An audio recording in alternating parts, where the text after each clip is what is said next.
manatu Fia momoliatu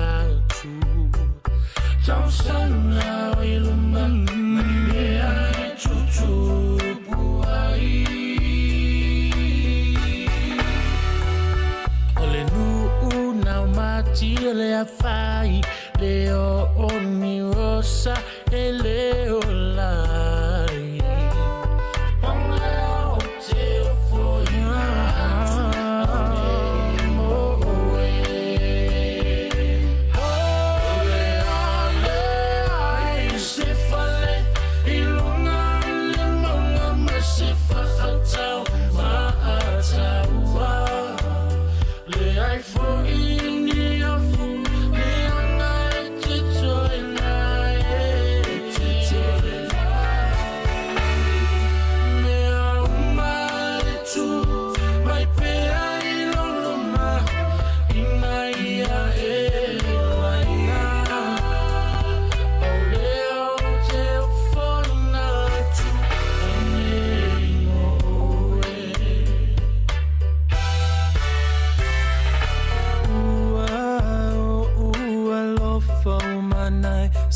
Semea o te mawhaia Mata utona mo oe o lo une mana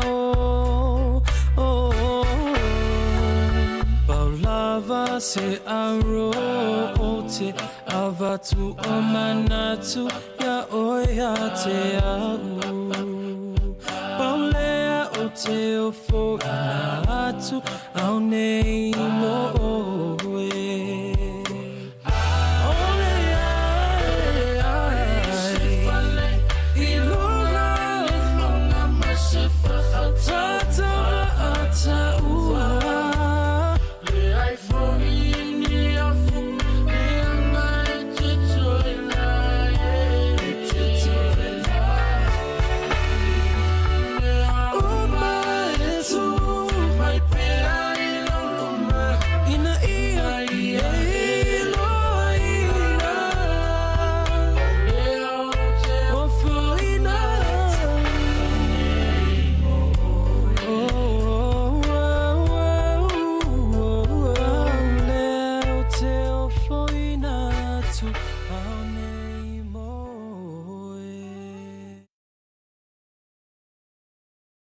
Oh, wow.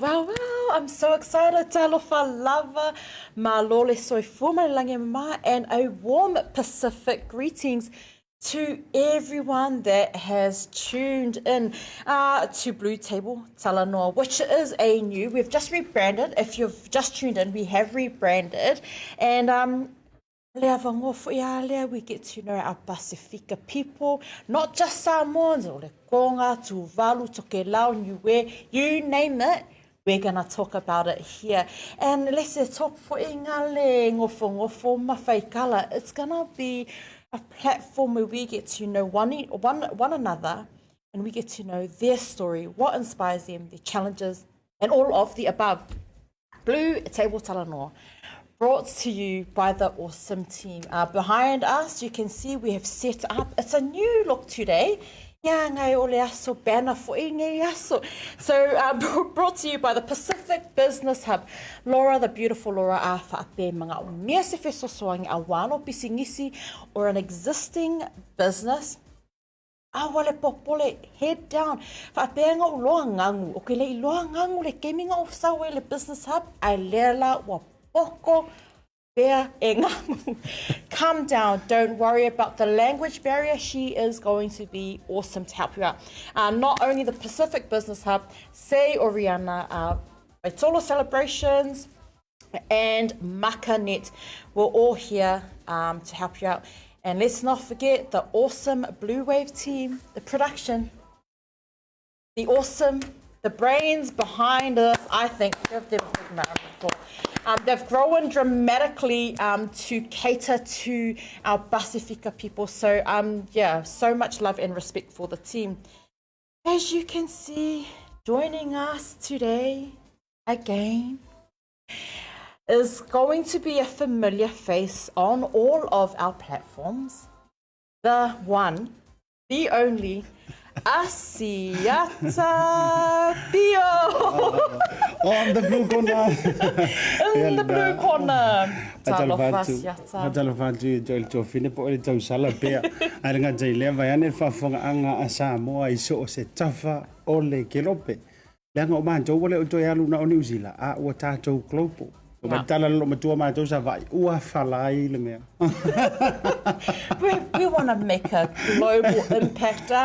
Absolutely. Malo se fu manuia. Malo le langi mama ya jo le tau sala. Lengan tai lea o ele fato June in mai. Ilungo le tatou live stream le nei I le tatou Blue TV.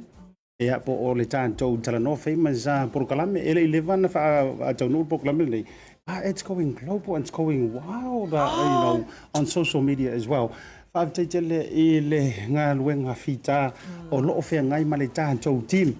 Ile aso male aso. Io ai ko ka ko kamale ngofo mai masingi ka. Onle au le leio. Aya, mako ngofie. Maka aka ya producer lemo.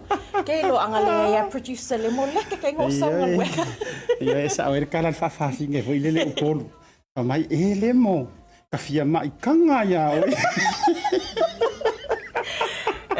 Seba aila. Ya le na e fatalo fa mo lo fa songa a fa pele na fato e malai fo mai. Io so le ua kare fa ya la sanga mo e ali ua tare fa le ma ngola afia. Tu ni sa tu tatu fa sala longa. E no fanga au tu o le tatu Blue TV e manu kau nei. Ia il officer for le tanto business Lahiti tawatia e Samoa ma le Pacific. Potato Business Hub. Yes. Well, how are our guests today? Our visitors are here on our live stream. If you want to shout it up, so may all shout out. Send us a comment because you're probably thinking, la foi pepelo perela fainge. Don't worry, we've got some exciting news today. You know, also I thought I would just quickly mention, but the Pacific Business Hub is not only dedicated for our Pacifica businesses. Mga o mea se loia. Wow. Makwai. Pela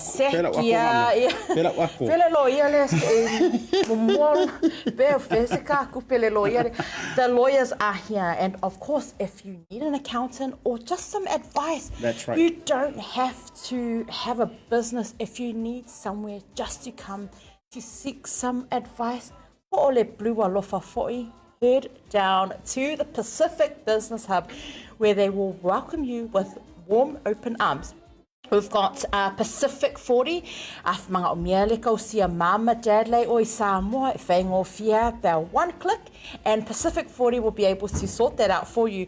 We've got Agnew Accounting, Tima Loa, Kono, and also Christy Morgan, and cover short insurance absolutely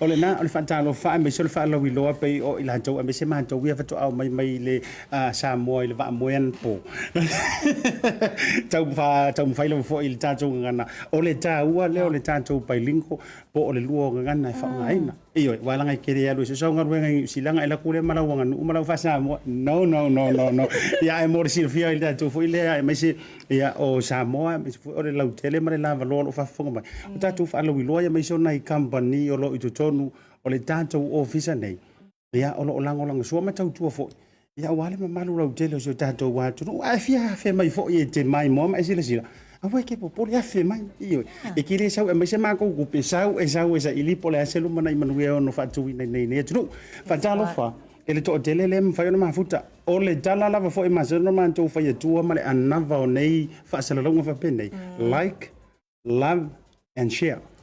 Share ta to program aua fo I ke va veo so mangiau angry face le le o ka ko Patalo fa joai la to tele e jelo ta program o lo o manu a wa fo ile usa le vi mala na to talo ma pui patalo fa joai fo e le tama valenga ya o sia o tama valenga e tala vou ia sia o fai fe au ia o tapu ai mano fo talo fo e wal ta program tiro fo la fa fe ngaro fa benna so ngai pasta wait ta fa tama fa tu melody nga jele o le la to a ingali ia mano fo ya lo fo Ia male lava loa lava o e halo lofa ia ta ua mar program. Well, of course, you know, you mentioned, and of course, you know, our Ekalesia, my church that I never mentioned, because they're deactivates membership i all mako loku. Ngai ke roku mani.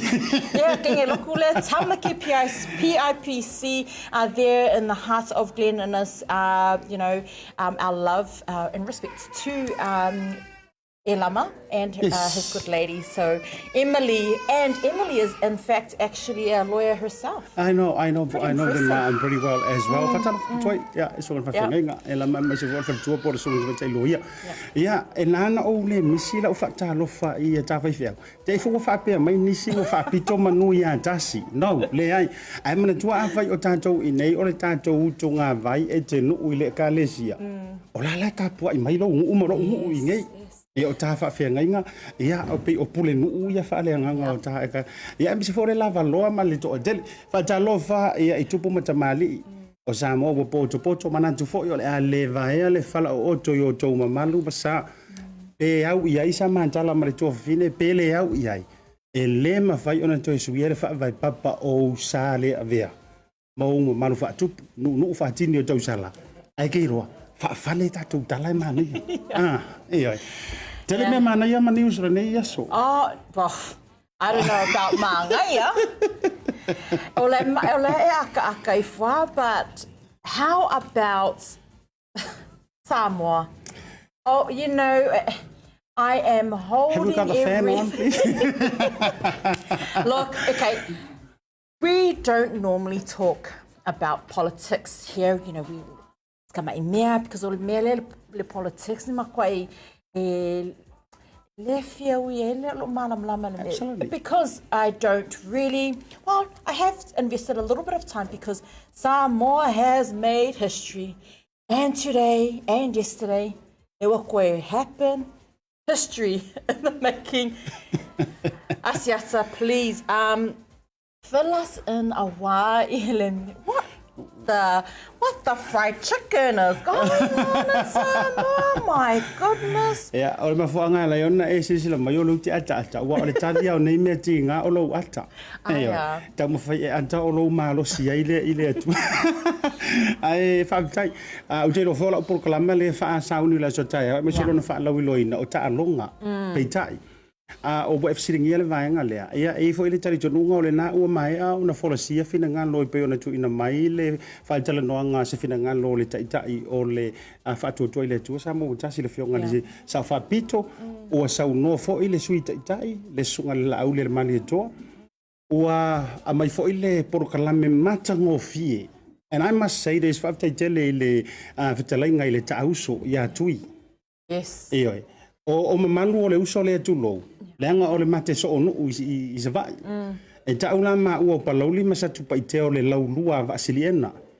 O whaalanginga o le tamale o le taauso tui matapu soa.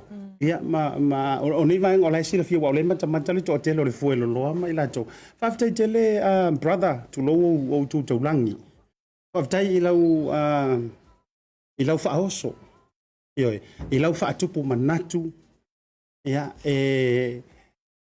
o taalo o tamo e li taalonga lea o relays ia feleti ka ilo fo I fu ai sia o nga pe ko sa sia ma ko foi kama I fu e a le leila u fa oso lau tamua le tangata e oso mua I le milina fu ale po le moli nga fu e toi titi ata o mai ina le unga o le milinga pa tai tui mana ye proclame le ne yaso e ui o se porkalame e le masani ia no so fa onga tonu le iti lai ai pe tai se vananani mata upu a noa maona io mana ia mantango fi ai o sia uta mai fa amatongi iai o le au le talanoa upo fele tu vai ngau te tu ai po le lava le tu langa o le talanoa foi o se tanganta I lunga o le Blue TV ai o le au talanoa mo o se tseni Samoa yes lua o le tangata palota Samoa tolu o le matai Samoa.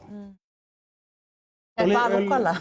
Ia o fa mai ko viti alo wingo la fa matalanga.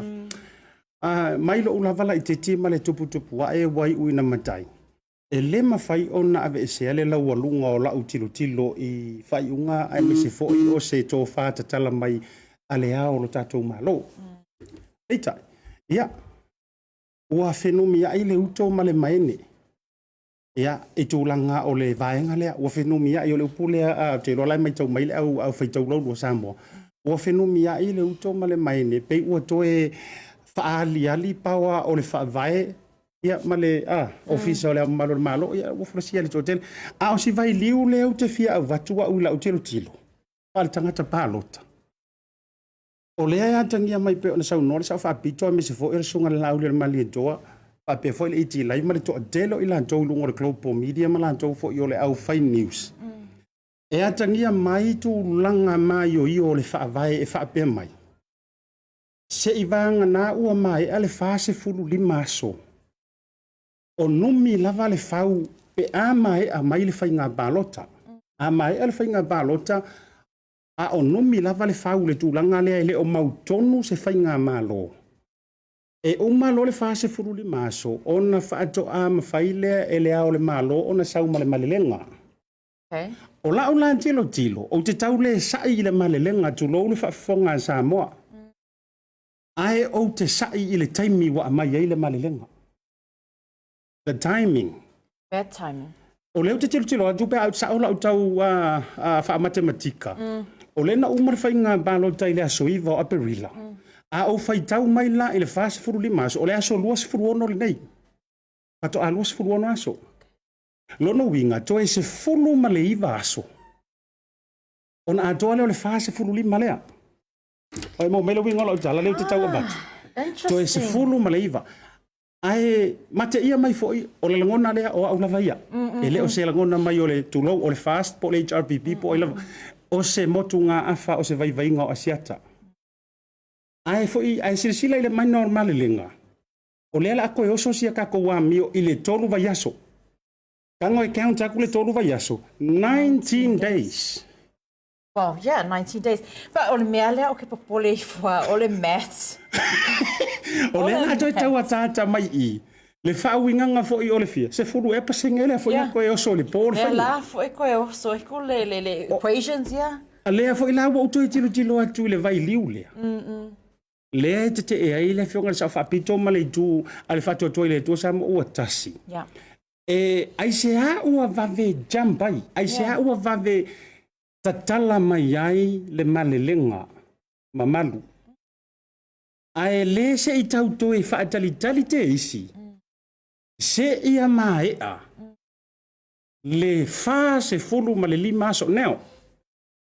Le fato atato le aso lua se fulu ma le ono pe afape sa o maila o matematika. Mai le aso iwa. Yeah. Toe se fulu iwa aso lono winga. Toe toru vai aso.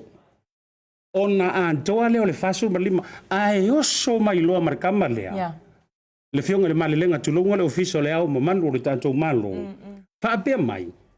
O le a faa lea o ngā ina le whainga pālota. Mua. Ai o mainga yo kei fo i kulou. Koe o se koe su e mai i le tolu vai aso. Lono winga, i lo vai vainga. E iaire ka ngaka lea ua e se langa faa lili unga o le faa li maso. Yeah. Tu lo le faa fonga zamo. A faa befo o ngā ua tutupu matangi i liwa va i lo fina ngalo. Ia e te faa masino noa oi la utala leo fayatu. Iyo e peo na sau noa i ti. Yeah. Ta tala mai e sunga le lau le mali e toa. Me se la fionga i le sau fapito. Ia o vai vainga leo pea ma asiata. Ile la foi kamai. Ole vai fainga la. Isi au foi kamai, isi au foi kamai. Maths equation lea la. Ai sila la. E o le la tu ave fa misnonga. Le o sa no mani o le sunga la le mali toa. O le melo ki kau aka i mo wo. Nga o le maunga i lunga o le maunga i lunga o le maunga. O fa misnonga o kangila o ave. Yeah. Ai ku sa e sele mali e foi. E pe foi le fainga le to inga paso foi le. A vaku i lunga le fonga fale. Ai ka fai ese le si. Like Jinka, E ka fa mari fa mai i lalo. So your interpretation of this, because, you know, we've discussed it and, you know, and ET has, you know, his views, you've got your views. And for myself, you know, I'll be honest, my maths is terrible. I leo all of a sudden, I fail calculations are here. If you're telling me 19 days, my thoughts are, why jump in the middle and... Ea, le nā tonu ale sa wele facilitele le nai lo mafau fau. e lea o ia e lau puata ma whainga e lea ia fo i mo o i liu o waa. Ai o le fesili ua tūtele i le maa faufau. Ai se a ua vave a maia i le nei lua se fulu ono aso pe a whaapea o tanganta nei tu lou o tau taulangi mo tau no fua inga mo tau tūlanga mamaru. O tangata ua leva o na kiki polo i me ta ua por kiki malama lama i le whaaliliunga o whaavai. And now, believe you me, e o ele tu lou le tamaititi e le whaapea walu ngi veski. Ai longa i se ai lona mawhau i le mathematics pe a whai o le whaaliliunga lea o le whaavai. After 45 days. Now, kau ke le o mai loa po le working days po o every days. Ai a o kangwai counts i days. Alu ai ma le weekend. E toi sui vaso i e toi. A re koe kolu vai aso le waku e koe whai ele whainga paroka, which is, well, somebody can say 21.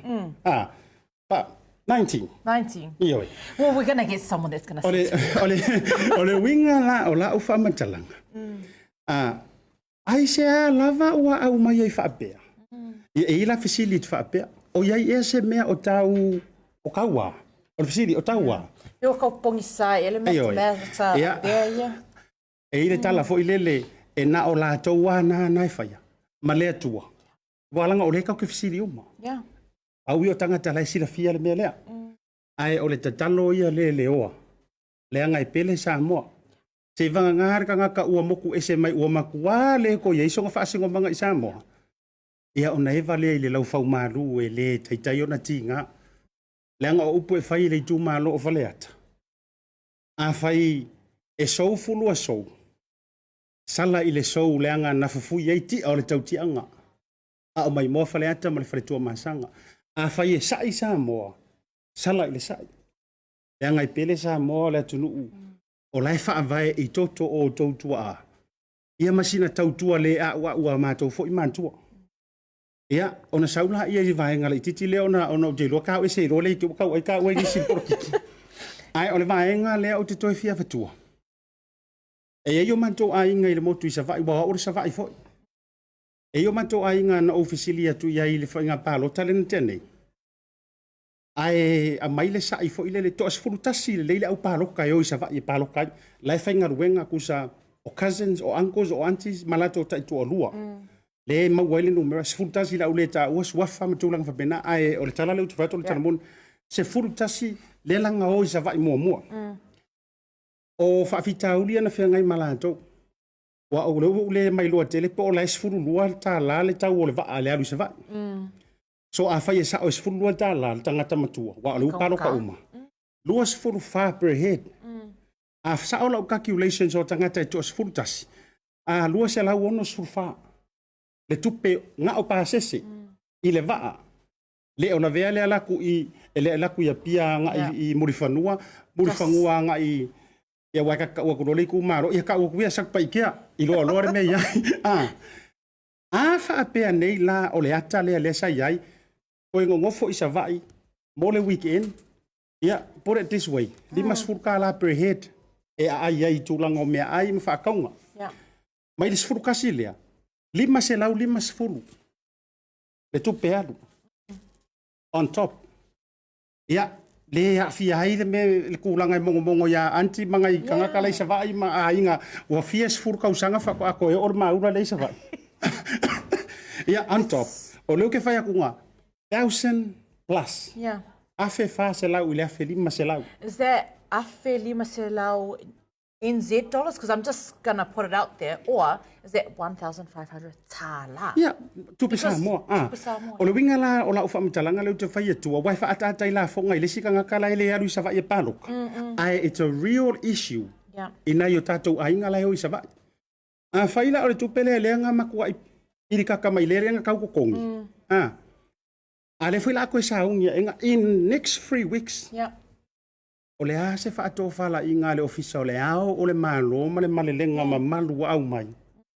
O ai tua ia ile tua inga tu pe fa pe.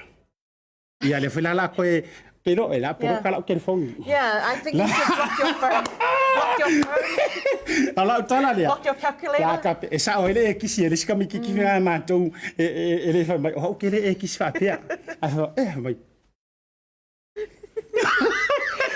Also, Pole, if you need to get in contact with Asiata to fund your pātese e oe pā loka whalele, message me and then I will directly message.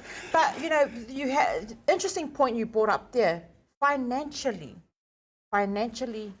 how will this work out? I mean, never mind ia kako kangaka ia. We know that they will no doubt tap here into back home here in New Zealand, put kako ainga le I Australia or in America.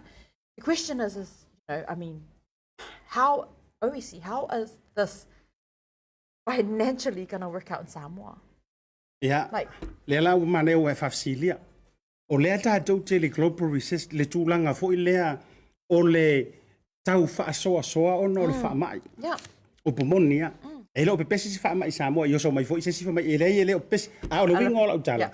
O lea o matua tau lima u matunu u yala tau se leni. Yeah. Mai le whaasoa atu ona o lea ua pangatia. O le winga la o lau whamatalanga. O lae tau te le financial lea o le u mau o kupe ia ma oti le leilo na whao ngaini. A le la koe filosofia whet paroka. Ia, I da sila mai. Whea rua I le malo lole le I Samoa. O le tau sala, o le sala whai. Oa umai si wa laku ma le leili ngā omi maka uku. Leo ke walaku arua kuku. O te le I whainga ruenga le ofisa o wa ai le iso uto mai. Au te lo sua umak makulanga I aru I ukunga o vang. O se leni le au te whai atu ai. Everything. It's going to cost. It will cost a lot. I mean, you know. O lau te talo pe on te talo tui. Tau whai a iar ka talo hoi le. O le a wha pia uma mai si o langor mako moku. E riso piko sa vai o ka whai a kor mako moku. Ngai le I wha pia uma mai a ia nei o mātou tū mālo. Mo mātou a inga uma sala whai. Masi o tātou lango sala whai o le a inga. A pia mai. A tali la. O mako alo lofa ku ngai mako kam whangau. Ko o mai o mia. Mo lea e se lo o makua. Makapongia se koia inga. I o so se whaku se kamaikiki. A pea ngongofo. Le ua kasi whawhikinga o aleanga. La avakua mako suia e o. Le o mako whirwhiria. La avakua mako kamarea lenga mahalo ngei. Ia te la avaku mako kamarea e aru e kūpa e pākia pai. Ma whaafai ngofi keiro o la unga kakalo. Ale aistu lang whapena. Oi kalo whai si o kama. Ioi. Vauriko, wa isa va I kaimini ngai por me ole ke pia. So eso wa ngo. And you know, interesting, you know, financially it's going to be a strain not only I kako aingale I Samoa, but here and around the globe. But I know, you know, kako Samoa, in the fair, you know, we will always find a way to accommodate, especially le kaimine makwai. You know, I can feel the heat already now, but my phone, the number is still the same. Don't worry, I have ainga, I will not change it. But we've spoken about, you know, if the possibility of the changes being just remaining the same. What if we fail al paloka, ole, you know, the 19 days? What if we continue to stay in deadlock? What is your Asiata? I'm asking. Talanoa tu ya te oe. What, in your own words, what is going to happen? Yeah, ba mai elfe le si tatu o le tatu te talo mo talo si ia wana I tau no le fainga ba lo. O le winga o la te talo. E le o so tu ma te e le malelenga ma maru le ai. I think e alu lo to lo ba ia lo faina yo tatu tanga to le motu le to nga patia. O le ala le o la te talo. Ai a taulu ai toi faile fainga balo to which is e toi titia o le talitonu se toi deadlock. Ai o le a uta mo faie as e tali le fisi. E on tatou fai lo le tala e fai molino. July le fa masinonga. July le fa masinonga. Ua Marques. Ua o le kiwi au diudi. Ono fai lo le tala matou fai au fai so. Sorry, excuse me, I was born in New Zealand. I'm a Kiwi birthday. O lau te talo, tātou loto te tele. O le me mua ai mātou te whautua lava pēr. Samoa. Aua ne I ngai pua le tai. Aua. Lau tali atu le tala le tusi pa ia. E reiso o ko whai au. Ai langa o ke whai kau le tusi wha mai. A o le a fo i le ao ngā o le neila lo langi ma mea le vesi ai ma wai le ola. Ya e mana ia lena. To ale tai. To ale tai. A whaia o le tātou taula ma le taula inga o nei mea uma o le atua o ia o le tai matangi o le tai folau o ia o le ana nafi o nei matai au. Kei roa. Tako kia iai. La fo ia i ona au. Ola ule nā tala. Ai tātou saungi mai la pokalama o taaronga i la so tai. O leo te maua, leo te a vai tu fo i vai ngale au me tātou update Samoa. Aso a tai au, a whai o sa o lea, leo whātulanga mai e le fionga ta mai tai loia ia uni sa polu. Iwa i le tai au, protest at courthouse tomorrow. Wow. 9 o'clock tomorrow. Ia le nala, o e lea te mai mua mai Samoa. A whai o ngai ke ngofoa i mai whaapea e le o ka ua so leo ia Samoa. E lo oi. Action speak louder than words. E o fatula utana. O la uru i foi lania. A fai o ele si le e makua i pefua i lalo koko i kou poko ngai e fai ma fai kala o le tulou. Fai kala o le palemia, fai kala o ai, fai kala o le fast, fai kala o so and so. I e o ele hao malo. Ala le leo fai loa mai nei e tātou updates mai Samoa, mai si o tai au le iwa. 9 o'clock. 9 o'clock tomorrow morning. Wow. Dai le ofisa a Whamsino. Protest. O le upuna le au mai. E alono winga. Samoa. E ale na. A whai lao tātou nu mai tua le tau te au wai matulanga wha bea wha mama avenga. Papa ur pasa se ore pasi. Pe whaafuli fo i a. Io e wha bole. Io e mako mai kuar makamakangi. Io e wha palo. Ave fua uma. Io pia lau ka. It is an interesting time. It is still for me very exciting. Samoa has spoken, and I'll be honest, from my Samoan born here, here in New Zealand, all I want is the best for Samoa, nothing else. I want the absolute best for Samoa and the future of Samoa. So I'll offer it me or my children, my children's children, that Samoa is still Samoa. That's my prayer, is that we get the best outcome. Whether it's HRPP or FAST or independent or whoever. Because let's just together we can accomplish so much more. Nana tonua pero to fa mana tuatu ele fa pe a me o fa ya tu a me o le te campaign ni nga le te le ai a le te fa ilo antu leo ila jo le nga sa o le le me o tu e tu manu man tuina au fia nei po kala ma le uso tu lo tui le iti live mana ia yo lana sau no nga le na ia sau no fa pe ka fio lai le nga ngana o ka la usu e le kai au le sa ia le tunu ai te loa le confirmations le wha mausali na o le vaenga lea, le na sau noa ila auli. E o tia yo lo loto, le winga la no o tia lo loto. O hau ke mi mikali i lo Samoa. E o pumongia.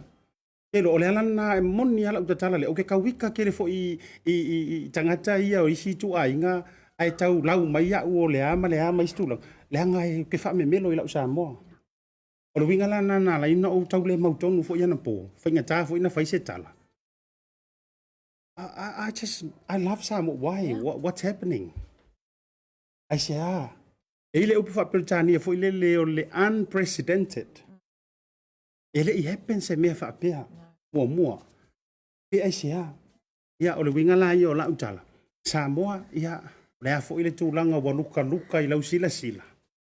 Ia, awana ia fia matangi, ia me se fo le tātou ngana, I fa o ngā ina I lunga o penga tawhailang. Le ngai le fa va wai ni si ia tūlanga. Ia ai uma ena, ia a mea ua lia inai ia la so ta whaatau pa ama tūlanga wha pena. Ai me seo lau tamali anga. To a pea le tai, maule tō vai. Ia tātou whaatua tua, mani tua, tātou whaatua tua. Ia tātou ta ia me seo le tō whama a inga lai Samoa. Kai au, a whaia te loa e te au e le te tauna whaia nei mea matūlanga uma ma e manu ia Samoa o a lava tūlanga uma. Get up early. Catch a ride, or whatsoever. However, make the effort. Go to a pia. Iva le tai au. leo tu fatasi mai le fionga ia e le loia Juni Sapolu ia mai se foi ila to uma lava o lancho susi mata to uma ia fahali na o lo leo nga pa mole mole au ai ke alu le vesi a fa pe o lo ma fa faule wa ia ile te inu nei mai fa pe mai ia la le ka o me asia kala maka la maka la ia sa wa ile se A peaceful protest. malo le ilalo ile no fola o yenga ilalo io ai faali ilo walu e te savali e te solo faatasi ma ilantou ua maua le nganga o Samoa ma se to liu le to fam to sisire ni vang Yeah. o se ule nata mai Asiata, has been a very interesting conversation. I don't like to go too in depth with i kakopalo i Samoa, but I felt like Katu today was, for myself, I don't know where I stand right now. My heart is for our people. My heart is for the country. Absolutely. My heart is for Samoa. So Samoa, Omosai, let's do this together. Let's do it with God's love, because with God's love, we can get through all of the difficulty and fight through with God. Awa le upo puli muli. Anga kakala mai la ile fainga palo tala le nei ai fa pe mai lo male lenga. Sau matua le male lenga fa pe mai. Ai ole anta tala I fo I male fainga palo ta mai I la tou Samoa lo ia tunu I fa fo. A mai mare si vare si ko inga.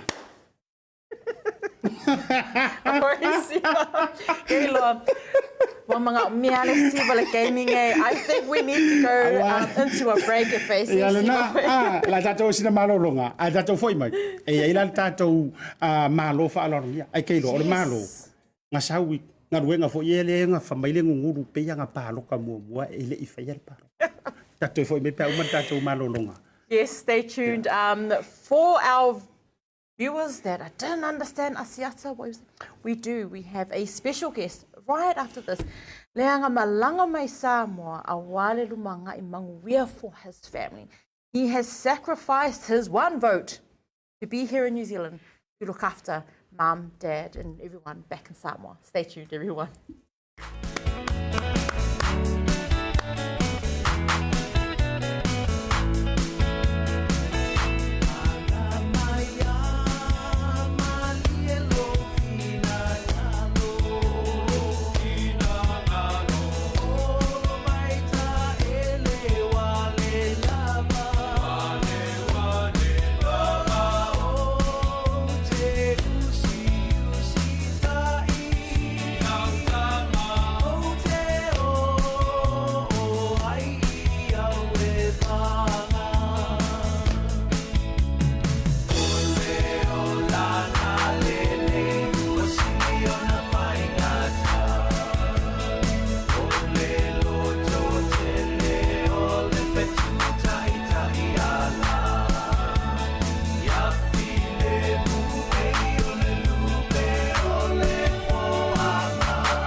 i tu mai sau ai a mau e ai Tatou so solaia o le a sau le lo o matua Papea mai le toe ina e fulu pulu lo na papatua Awe, awe, awe, awe, awe lo lo to ua le moe Talo fia vai, funga ya oe Talo fia fatasi maua i tenu e se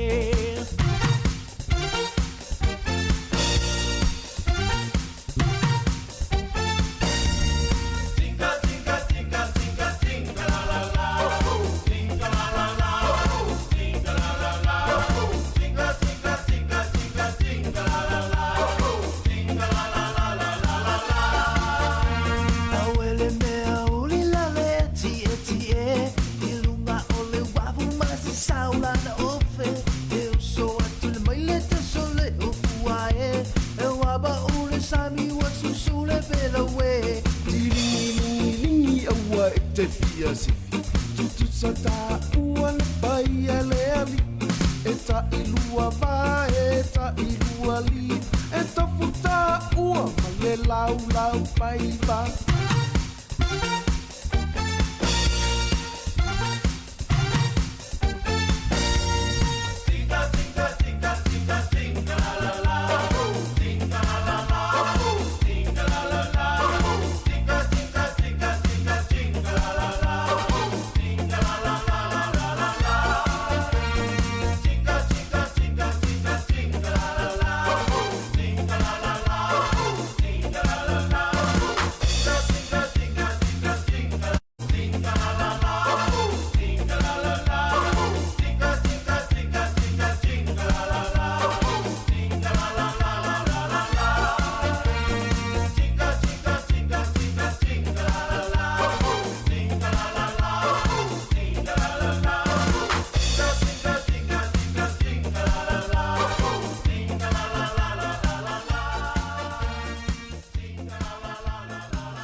And we're back from our Siva break, yeah, ngai whaiwhai, yeah. Pingi le Siva break, wale koe music break lewa for our Siva break. Welcome and talofa lava to everyone that's tuned in a whaapea le whakwa e tune mai lava. Talofa lava, a warm Pacific greetings to you. And we hope you are well. Today, as you can see, leo ua whio mai I le whionga ia Asiata, who is here to join me. A wā se pokalame, but then, you know, a little bit of a talk for politics. But let's not talk about politics. Let's forget about it. Full stop. No more. Let's show some love. But lelango, pisi anga ngeng. I came today, had Beppe, ngau sau, meet Malora, the team, the Blue Wave team. Like, sick, yeah. Okay, whaapea I fo, laku. Koe sau. E laku. E koe saulo malesi kenge e senga. Au le leia. O ke I fua. Wangi mo le senga. E koe sau le beautiful Samoan tau sala lenga e sa vali. Of course you're beautiful. Koe saulo wangi mo le senga. Wangi mo le senga. E sau le senga vai me le fia I me. Fai koe I koe. And then your real number one, le sponsor, you're le boss for lenga. So what's going on? What's up with back here. Because I've been seeing you a lot around here at the Pacific Business Hub. Thank you very much, Pea. Ioe lena o le pisi le ngo pisi ngai. O le tau wha bonga mara tu wha atasinga o le lauporo kalame lea I le asoantai au tu wha atasia o le Talanoa I ta alonga. Ioe.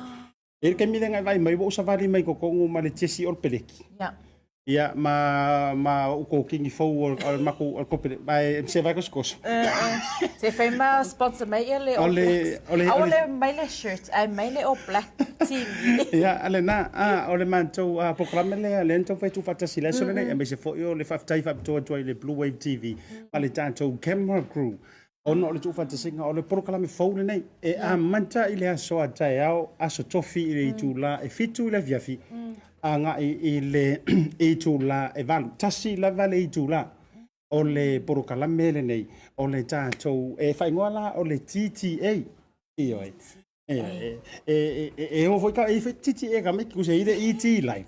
Ia ale foi la wa sau ma TTA. TTA. TTA foi le longa winga e ke fie winga TTA. Oi, yeah, okay, just explain to me why you've gone with TTA. E le o fa pe foi le le tu alu le atoa le le ai o le TTA o lona fa winga o le Talanoa I Talonga ma asiata. Io o le vaenga foula le bo iai. Io ami mai o le vaenga le fa mai keloa. Tau o ke le manga o kau ai fa kasi o ko ma itima sa vea ma. Io ma na vaenga ke le manga kau ai fa kasi o ko le mele le kupu mai sa mo. Yeah, yeah. La ngole lavi. E kuainga ka bane foi fa e kuainga e uro la uringa la failo e mo ngi ka e lo uro nga ke upo. Ia ai te fa mai. Sau e faile tatou por kala mele Talanoa I Talonga. Talanoa. Awane e misia sa mo na so tai hao. Ai ki ro ma ka inga. Le amatanga la mar talanga o lo por kala maranga. E fi sila ia. Yeah, I want to look because a lengo of I feel okay fe so kai ele boss man le blue wave I it declined me. Ia sila la sa mo na sin tamai fa emoa. Ai ola tonga la so tai hao. Il tulanga por kala mele le tu fatas. Le so tai hao le tau le fitu. Tai mi New Zealand. E fa wa ready for la ka mo lemo si fa mo ngai fonga ku ka malilunga. Let's have a look.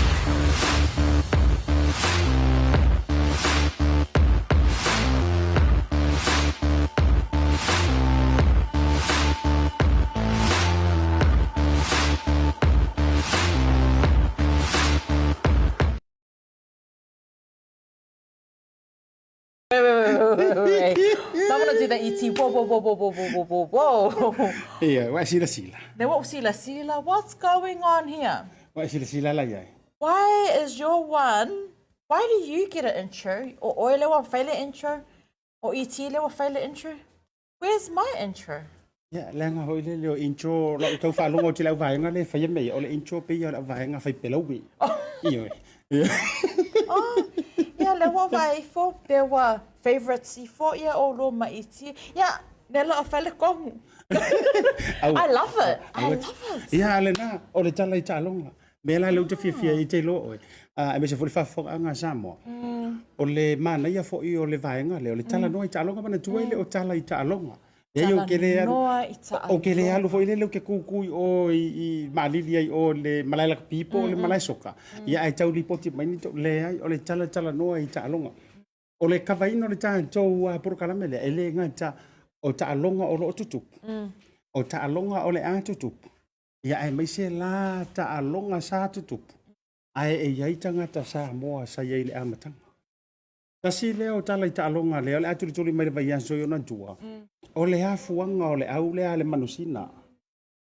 Ai fa longa le au le manusina samo. Nga o coaching le manusina.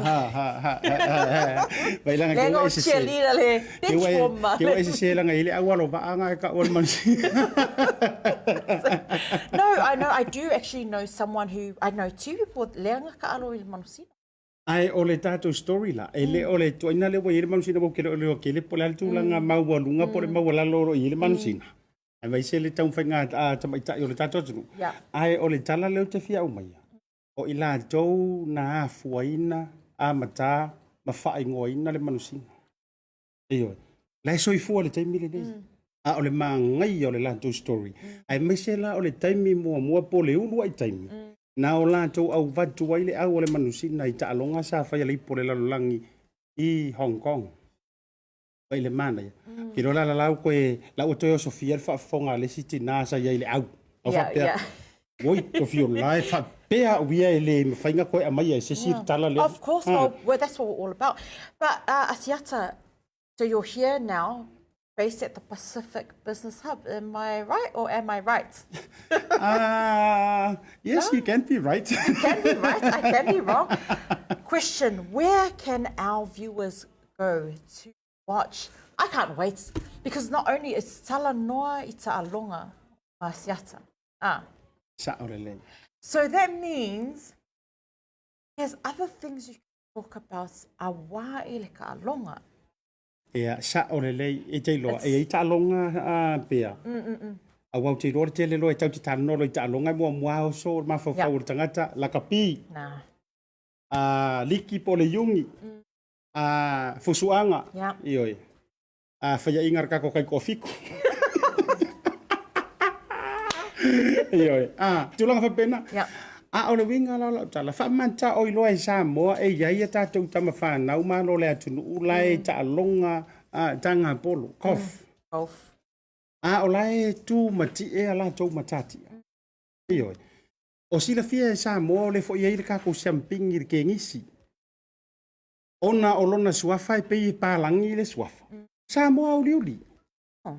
ioi wa langa ka ko we si ronga vai foi lele asiata pio vauri sa mo So, ai asa ro ko inga ngo foi lele John and Strand Jordan Street.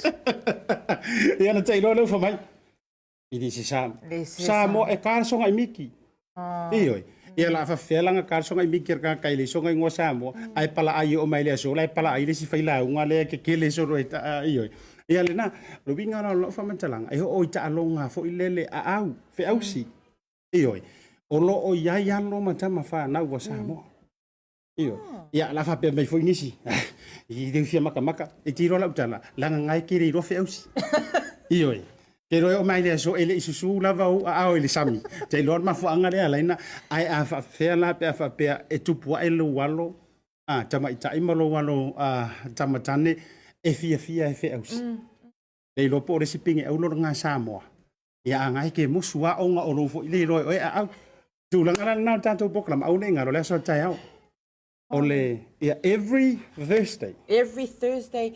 But you can expect the awesome Asiata who's going to be sharing all things sports. ai la lo special so tai au o le so tai au o le ona atu na tu wai highlight o ta longa o mai ma fai ona cover le tato program o le tele foi la le tato program le ai o tele no fo atu i officer ma tartara no atu i fa pea ma o mais le o le tato program e live sa o mai ai le malai wa vai la o ai Kia la, kokalame la, le. yeah, and blue corner, let's ready to rumble. Like ke sila kunga. Lai fa pe me marka maro kurimang. Iyo. E tau te live sa o mai lava o le telefo o le atato o atu i malai ta alo. O fea lava fo e saua i nani tato brokalami. O le a fa tala noa fo. E o fo i lai tato wa tulanga o si inga ma faali ngā tino. Yeah. Iyo, bodybuildings. Ia ma le weightlifting. Okay. O ro ia i tātou walo ma tama whanau Samoa. La he lau alunga. Ioi. E le ono le leifo i lea porokalame au wa o le tele o le au tafa vale. Wha le anga sain solo i lumo le au wara tele. Alo ma tama whanau o Samoa. Ai ai fesili ta maiti nei. Ai se ai ala inga mai mauro kai mingi me whairunga le au wala. Ai saula la tau tali. We've got nothing to do. Ai longi mesi isi i le gym lele e ke la te resitala fua pepo e ma fai ona fiso soani ai e aveo ni tangata fa ali tino ya o isi o vai ngol tato porkala ai pe no fai atu it's going to be interesting awala te popoli tau te tali e fo mi fai tato talonga ia mari tato porkala me o le talanoa i talonga ia fa talanoa i fo inisi o alo i longa ma tama fa na wa ofisier nei o e sila fia o le a se tūlanga matati a o iai tau whainga le sunga i a ofisa tonu. Junior tonu ule sa avea ma one of the famous halfback ale manu sa mora ngā tolu All Blacks. Ia, kire o sila fia kire i loa. Ia, e oso mai roa fo i markaka fo i lele le i kai ngai po kalama mai. I don't wanna know. Yeah. Ia, ma fua you don't wanna know because you didn't know how to play rugby. Sa o i leo kalalo. O le ali ilo kuranga lang kamala ya ko le nginga. O le ali ilo kuranga nga le ko makamaka. E o mai ko kong sipia. E le ilo akura. O le ali ilo kuranga. Ai mai. O a ule u mai moli ma vai. Ala bencho. O a ule u mai moli ma vai. Ya le na. O le tulanga la na tele le feite la vai. Ai o te pole. A ele fie la kapi kako wo i fusuanga a le fusuanga tato wo i tanga polo a le i tanga polo kako wo si ingi o me maf I can't wait because you know you are going to be specialized in this area and your office is not going to be based here. It's going to be anywhere and everywhere. Lengo whaalongo fo I pe oma le superstar me ia Dwayne The Rock. Ya la wa ngo fo ka ule si o secret. Le wa no fo ta ule si secret. Ai te lo. Le fa pe la fo bo ke lo ile ya wa ya se si ta la ta alonga. Io. E se mai ai la vai nga te telefo I le ya. Ai o ai ka ma sa va I fa ka la ngo Dwayne Johnson. Ja. Wa va hi lai. Io. Ia langa do ke fa longo la ka su ese se suiar ka ma lo ai ngale. W le fo te ka ngone. WWF. Ole mea lea WWF. Ai o se avano o la fa tenga Blue TV. Yes. O le nei lao o le avano fo. O ma fai fo yo no o ma wa. Ia, a me se fo ia nga tol Talanoa BluTable Talanoa. Ia o le avano fo e ma fai o nga o ko ia si ma wo fia la ko o I malaika alo. Ja. Wa leva gelenga ka u pe o ko ngi. Ia. Levanga whaakalikali, mai le all black, yeah, oesole. But I'm excited, and again, a massive shout out to our Blue Wave team and Blue TV. Lea o mawhaianga wheso swangi. Not just that, an opportunity to explore another avenue, a waile kako sportia, because a lot of the time I don't know who the famous Samoan golf player is. Absolutely. And these are the areas, and I'm not, let's be honest, I'm going to be a typical Samoan mom. I'll tell you, Mum, Dad, golf is where the money is at. Absolutely. Absolutely. E te rola utala maria fi fai atu Yeah. Talu no Samoa. O ke whaalongo pauare tangata no whaalongo e halu I mene o tanga polo tu lo whafonga Samoa. Na o le ao malo mali e toa tanu mawhiri. Lau tara mo ia lan au no foi pia ia I mato ai ngam wa a tala no ila kapi o ala ai pa wale tami o te lango nai le tala le o tanga polo ia e ka ki fa rongo fe ai suanga bo ia lai fo e ka ta polo le sunga le au malo ia wala ngai le so fana sai ngo ia so tu ko pu ia ke dei luana. No, I don't. The only one I know is Tiger Woods. Le fa alongo foi a fa mo foi Tiger Woods. O le winga la fa matalanga. No wanda le fa pe we. Ya ai ongo se ka alonga foi le tu lo mo si toe ina vai ane sunga ile a tapau fasina. E tau ai o lea o maua e mo ia ile por kalame ne le fena manto wo ana le la ma po ina le tulanga tanga polo. Oye le ai o le ta'alonga, it's a rich man's game. A fa Samoa. A ka le mafarkanga. Ele ka poro ka ua le pe angi ua I fa mo le. Le ai na o le e mamafa. O le wingo le ta'alonga e fa onga tupe. E te le tupe e te fa'aluina. Ai te le fo I le tupe e te mauaina mamanu malo. O winga it's a rich game. But I think, you know, you've mentioned that it's a rich game, but I think I'm positive and I'm confident that you will be able to share se awala, awa il kako whangau le wo mangao e o le kulanga lea, that you can give them some advice, or have a guest that can give our children and the future of Samoa or Pasifika that advice, where to go if you want to play golf. Absolutely. O te loa, o le a mawale atoanga I le porokalami o le aso tofi o le vai aso fau. O le antele. O a uma fesili ngai ki ngofo mo e mapusa fesili. Ke rola ukala. Kaua ve ese mai iau fesili ma me wha porokiki. O le winga, e nana whaila utala lea. O le kele o kangaka I e whai mai ngei ko me ni e winga I porokiki. E le o taitai au I ai le wha asoa a fio anga e o ngi kofi. La tala po ya o le kele o le au vaenga wa te loa e uma no tala no o ka fefe ai uma tu lo fo ai mai ia ma la fo ia ka kalo se fa uma ia ke fainga porkiki o ka wa nga fai ai ma ka wa Samoa fai ai ma faali ma ai ma e o isi mo la tu lo le ngana va ai lunga I tu langa ko meni ma me fa pena.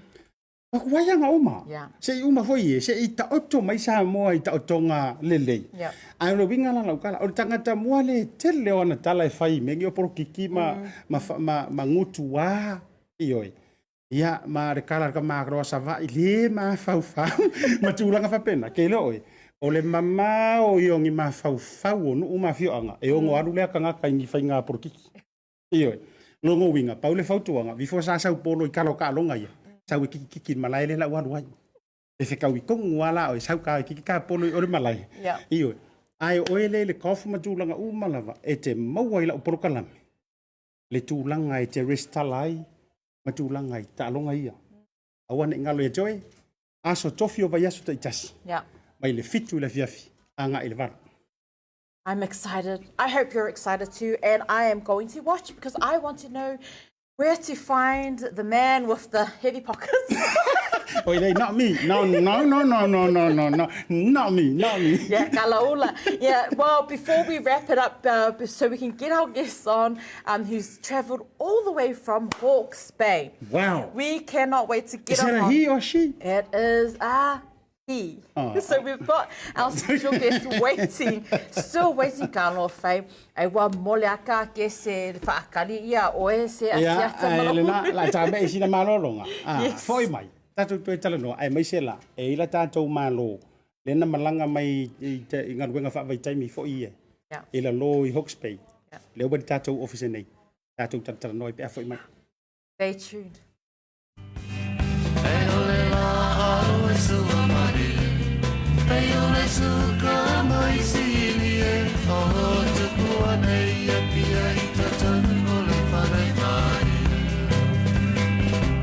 Say my darling, don't fall. Tini leo tiele nanoe. Lengalo na wami o whawhilo te mana tuala umasa. Tele le whama tangi tangi e tō whaoe. Te ala pele tō tasi.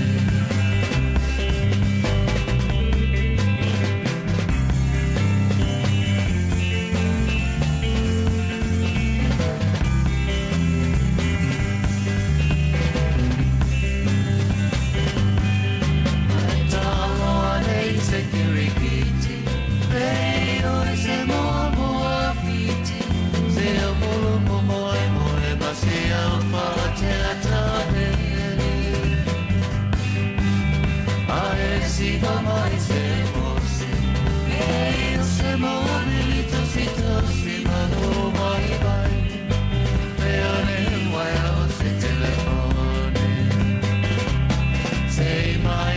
Lengalo na wami o whawhilo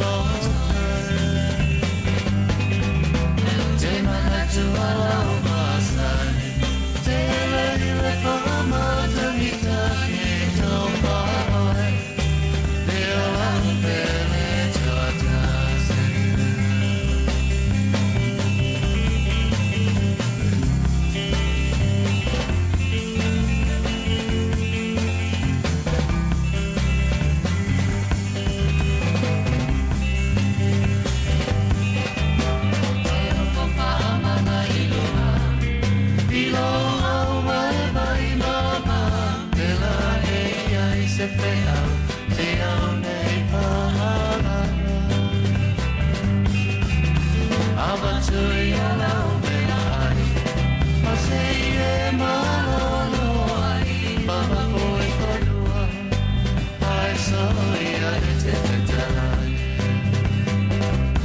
Say my darling, don't fall.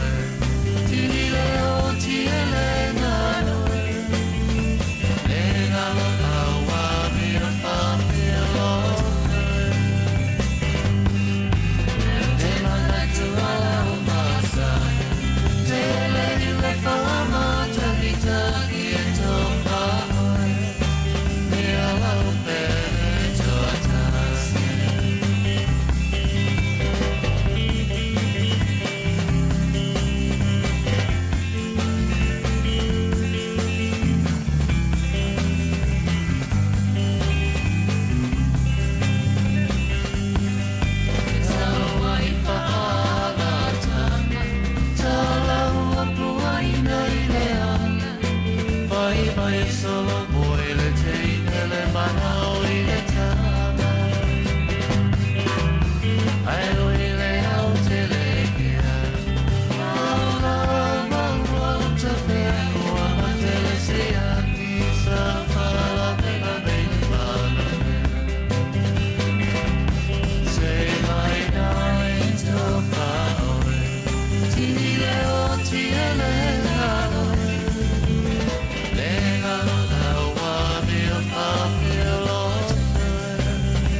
Siva maya o le tau sada Ai ai o le a te o ni tama E o le te ne a tapa tapa E mase te polo la nuna aha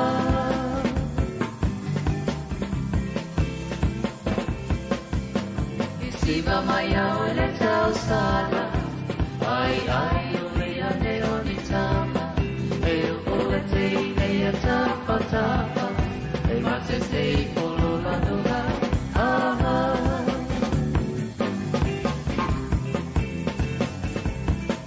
E mana ia telefo i le vai I se tama i taia si vai vai Ai ai atu pa malo Mo pa ale ko mo ai o e po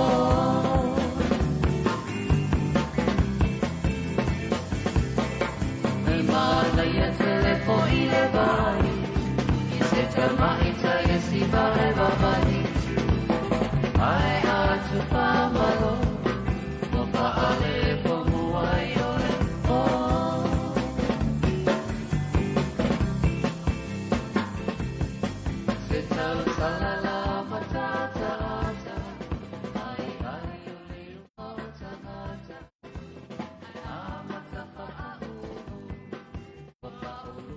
There you have it. We have our special guest here. But before we get into it, a welcome back to everyone that's stay tuned, that's still watching our show today.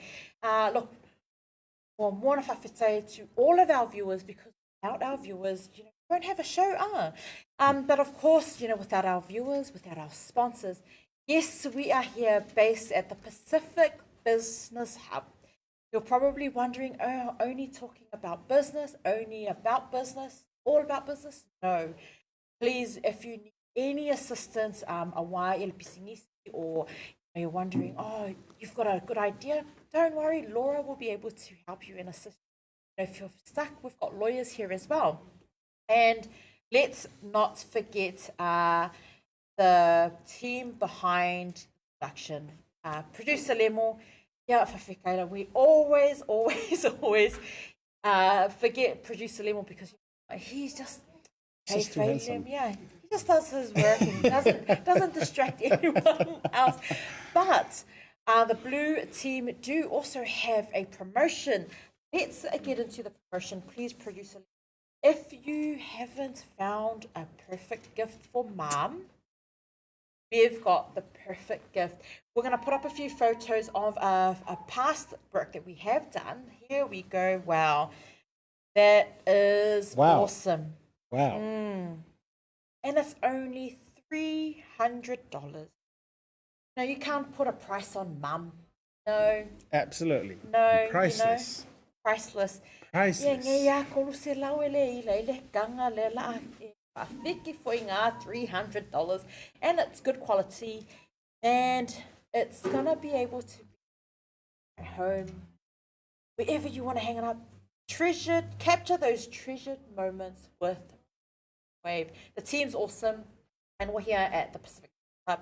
Also, we've got another notice here from the very intelligent elite Scopa. New Zealand have a notice from Mole Lava Lemo, and it will show here. There we have it. So please, it is important. They have stressed that they need everyone, or may o makako sports Scopa, which is your AGM. Here are the details, and we will definitely show the details also on our Blue TV stories.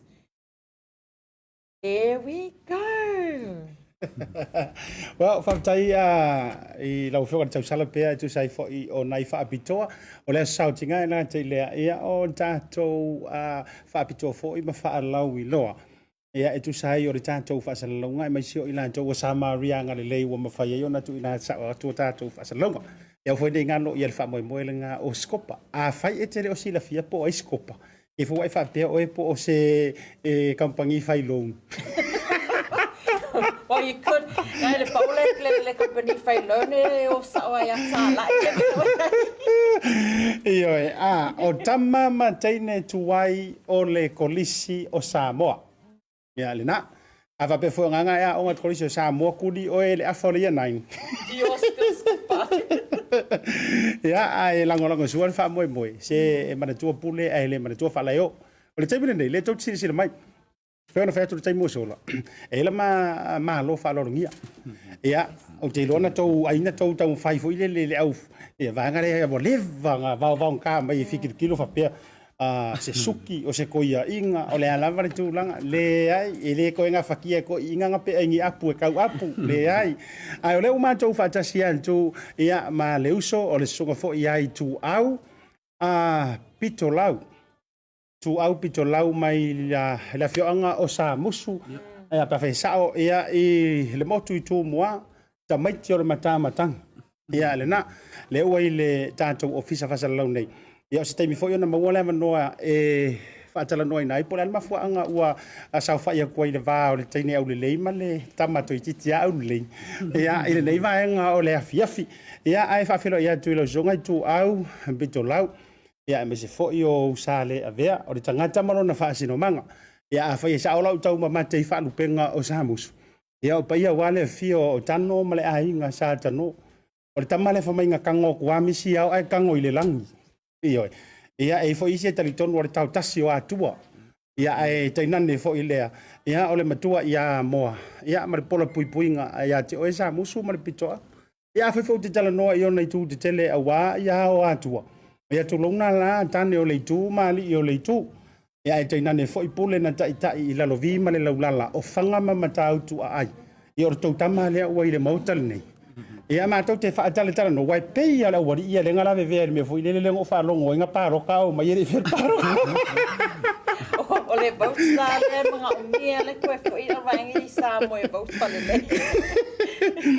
Ia ai tu au. O te loa le wa i le mauta, whai sau wha ta lofa, ioi. A wā o te loa, o lena i tā ua. O le hale umi ka runga kou malanga mai Samoa, a o le afu i le mafua anga ua e sori mai e, yo mātou ele ni usila nei. Se whai sau noa? Ma lor sau ngoa i lawa fionga asak. Pa awango inga bowling. Pa o le afiafi. Pa kalo whakfu e ari, kampangi ngei ore. Pacifica Business, ia. Mol fa awango inga bowling, nge kaimi a wā fu isinga kama i whaamkalanga rai kiki fu. Mafu anga lengo iai ngei ne ngei akungu. Ngaruenga wha awai kaimi. Ia. Ongo kasi lawan mafu anga lengo maku mai ngei akungu. Make o mai ongo sa iringa manguia mo a inga ma. Ngu mai karesia, alenga ka hui le yo. Kai ko rua mawhangau. Ia, wa. E wa savali mane kausanga ko kalunga mako iai ngei. Poloka mai lawa i le kaimere wha mai a le alai. Wha au au i pera ngaruenga le kei kaimi. I tū au o le ale masina no tū lau ele ele mtau umai ai ni usira nei o anga luenga whawaitai. Ka la kua whafisiri lau sunga, lau whianga siaka. Ngama ko malanga mai a whepuali lea so sepulu mane iwa. Lua whelua sepulu? Lua whelua sepulu. Lea ua tātou ia o wheri me. Ova ma le tausanga? Ova. E whai sau ko lua di msau whangau Samoa? Ia, sa o le ia sau nganga lau whianga siaka. Pele ko lua wheda inga mane whangau. O le aso sa tuupoina i te tauna tau toi fo i Samoa?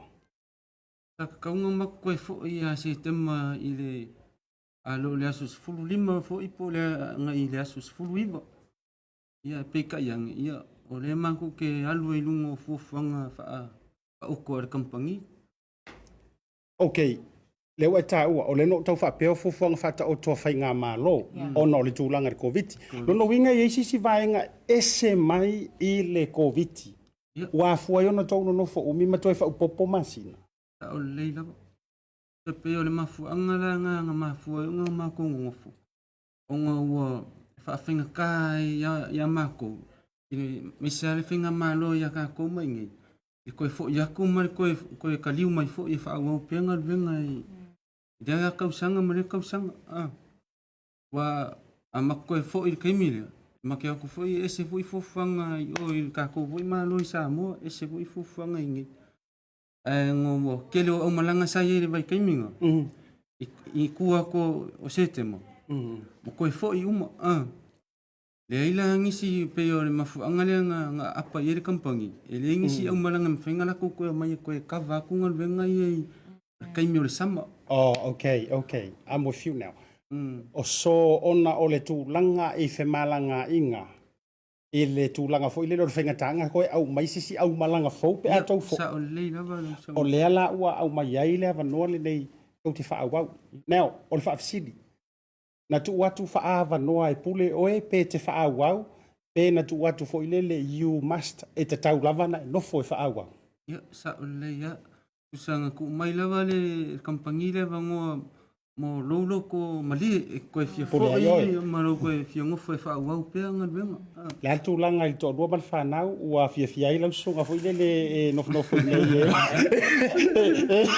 e o ka kōkau kia rua lai whafong te ro lai mata mai uma fo e sei hello e seu wharetua e me se fo o seu whanau ai o le ase tūlanga na whawhengatā lau whiwhiringa pe o le ale tūlanga i le vanga lo ko wa ku lo mo le li so ngi mai fa ma mai a venga me umanga wa ku lo me ka misio a inga mafkanga e pika yang ya ole ngong la mo le lengo a ngi mo singa kupe fe lolo a wale kasia fe ali fo ya ku ai wo mali fo de loko ya ko la fo de ko sa la wa fa fonga mai la fa yo e mai mo mai o ele tina o tamaiti wa fa fonga li tala to ina kasi ale ala ku ai mali foi loko ya ai au tatu yai te lo ini se fafsili uma tu ina tu le tofena ya pe ai o ta yai pe le vainga le o le ala le tu langa le o to malanga mai ini au gilani walanga o le upomoni e foi o tau ainga te ro foi le tsi fien to malanga mai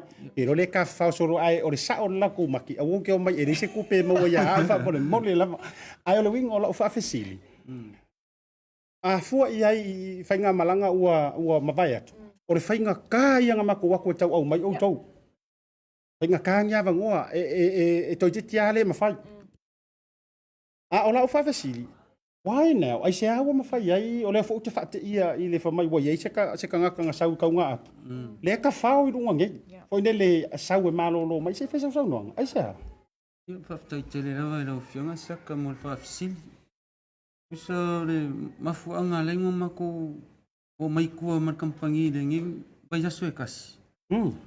Ongo paisi umio mako nga lue mai wa kausanga ko ma singa. Ke wala ngonga foi le vai o kingo ia ma. O uming finga vengo polonga kingo. Le ala wo isinga vai aso malo le ma ke o mai se i relax mai foi. Fa ko mai le kingo ia. Wa kalangoa ka mai ker makangi le relax. Man, I'm so proud to hear that. Au le winga o lau tala, te rope te tasi lau whafsiri lea. Ona la folea i le tofine ia pea. A o tau tā whawhau ai lava. Ma tūlanga o le tau whainga malolonga mai lunga nei. O ieinia ieinga e pui ai o tau. Wha tū la fono, wha tangata whainga luenga le tū mau. O pui ai lau sau. E kero whako ko langa whaero. Au ieinia ieinga mea tau te mawhaina whaia. O mea le mawhai ono tū whaia. Se whaisa sono. Ia. O le mea rea. Usa pe ua. O le ua whakukua inga ma e kampangi ma ko e mwhai inga ma ko o mai kua. Wa kamalei fo i koe. Ngai mawelanga u kalanga ko e mo kampangi. Au pole mai au sawa au sola ya. Sola ya. Le se me pole yo le okay ya. Ia o te porque no le anga o sola. Langa o le ta la scenery le ria. O le vai nga muni ai. O nunga poka la masia tam. Ia ai paptai. Okay, thanks for trouble el poka la. No. Look, you know, for our viewers, you know, it must be hard if nga ka for le langonga le, especially for us who have travelled out. COVID has hit. You're stuck here, and you wanted to stay here for a better future for your family back in Samoa. The question is there something that, e se mea malo Samoa, mai ngai New Zealand, that e mawhainga kako whai whaakasi so that it's easy for you to remain here kausi so that you can sa ili se lumanga I awa ia mamu, and your family at home. Is there something for you, like lewa experience? Because e mo ia ka ule malo Samoa, ka ule malo New Zealand. Yeah. But e lei ma se o malo New Zealand, Samoa o mai e whaakingo le mea lea, mai loa se mea lea o le se misia lako ainga. Is there something that we can do together to help you with, back home, you miss your family? Yeah. Yes, sir. Okay. You can answer in Samoa, sorry. Yeah. Kusa le ola ua uia mafofau ye. Ile va le malo ya ka ko ya Samoa mangi usila. Apa malia ia le malo ngi usila. Fa ngofo mau ia ma ko. Awange. Awange ia se fa kale ia ma ko. Ma ko e fo ia pe misia ima ko ai. La fa ko la was faia la sononga, la was faia. E ma fainga e ka fa leo fa perkangia. New Zealand langa o lefa fonga mai ke ro e maka ngai fo ia lefa lo ke ro le maka masia wo su a William Sio kasi kangora ping ye ka wa kura ika ila mai mo e ma fain fa pa lange ka mai ke maka also so now I want to I need for New Zealand I want to stay here for citizen. Yeah. But I really had to miss my family and also my wife and my kids. Ora. Yeah. Ke ro e kara chasinta mo mai. Wa kili. There you manga le kali. And it is. It's a thing I can't because I'm sitting here. Absolutely. And for me, ha le valui ku la okay, so e whainga luenga just 8 hours. And I tell you, 8 hours of le aso. Okay, misia ia pepe. Absolutely. Anga ngenga o sau mai Pepe matua po pepe le titi. Pepe baby. Dai lang olang. And I'm just saying, 8 hours of my day, and I'm lucky. I'm very, very blessed for Martin, who allows me to come and only a short time. A lot of gave me from home. So the flexibility lewa mai from Martin. Not just Martin, the Blue Wave team has allowed me as a mom to stay home with baby here all of these hours, most of the morning. But I'm 8 hours of the day and you 1 year. New Zealand, please help us help make us I love that, you're just simple, you're just gone straight to the point. Na mana ya matango fie le lau fangu foi malau fa manatu to fini. O vaenga le sivanga tau e fa tata ile tala fa tata la fonga. Ai ai tu o pata tu o lo momoli ya tu le savali mana ya. Eyo. Wa uminga ingai. O lo putu sawa. Wa umina e mo tau malanga mai wa umi. E fai tau ainga. E le ngata o mantu wala no fo tapu ai matatalo. O taito o lua mafanau. Eoi. Ai ole sa ilinga malo inei atunu nei ele fai ngofi. Ele tulanga. Ola ula fa fasili. Ele ole fai nga malo la sa mo mani usila. Ole company langa le ta o so ole upu ole company. Le mai o tau po le to te nga luei. O ani fa manu yanga o tau mau ele te mile nei o tau no fo ai. E ini ele fa pefunga wa le to tongi o tau.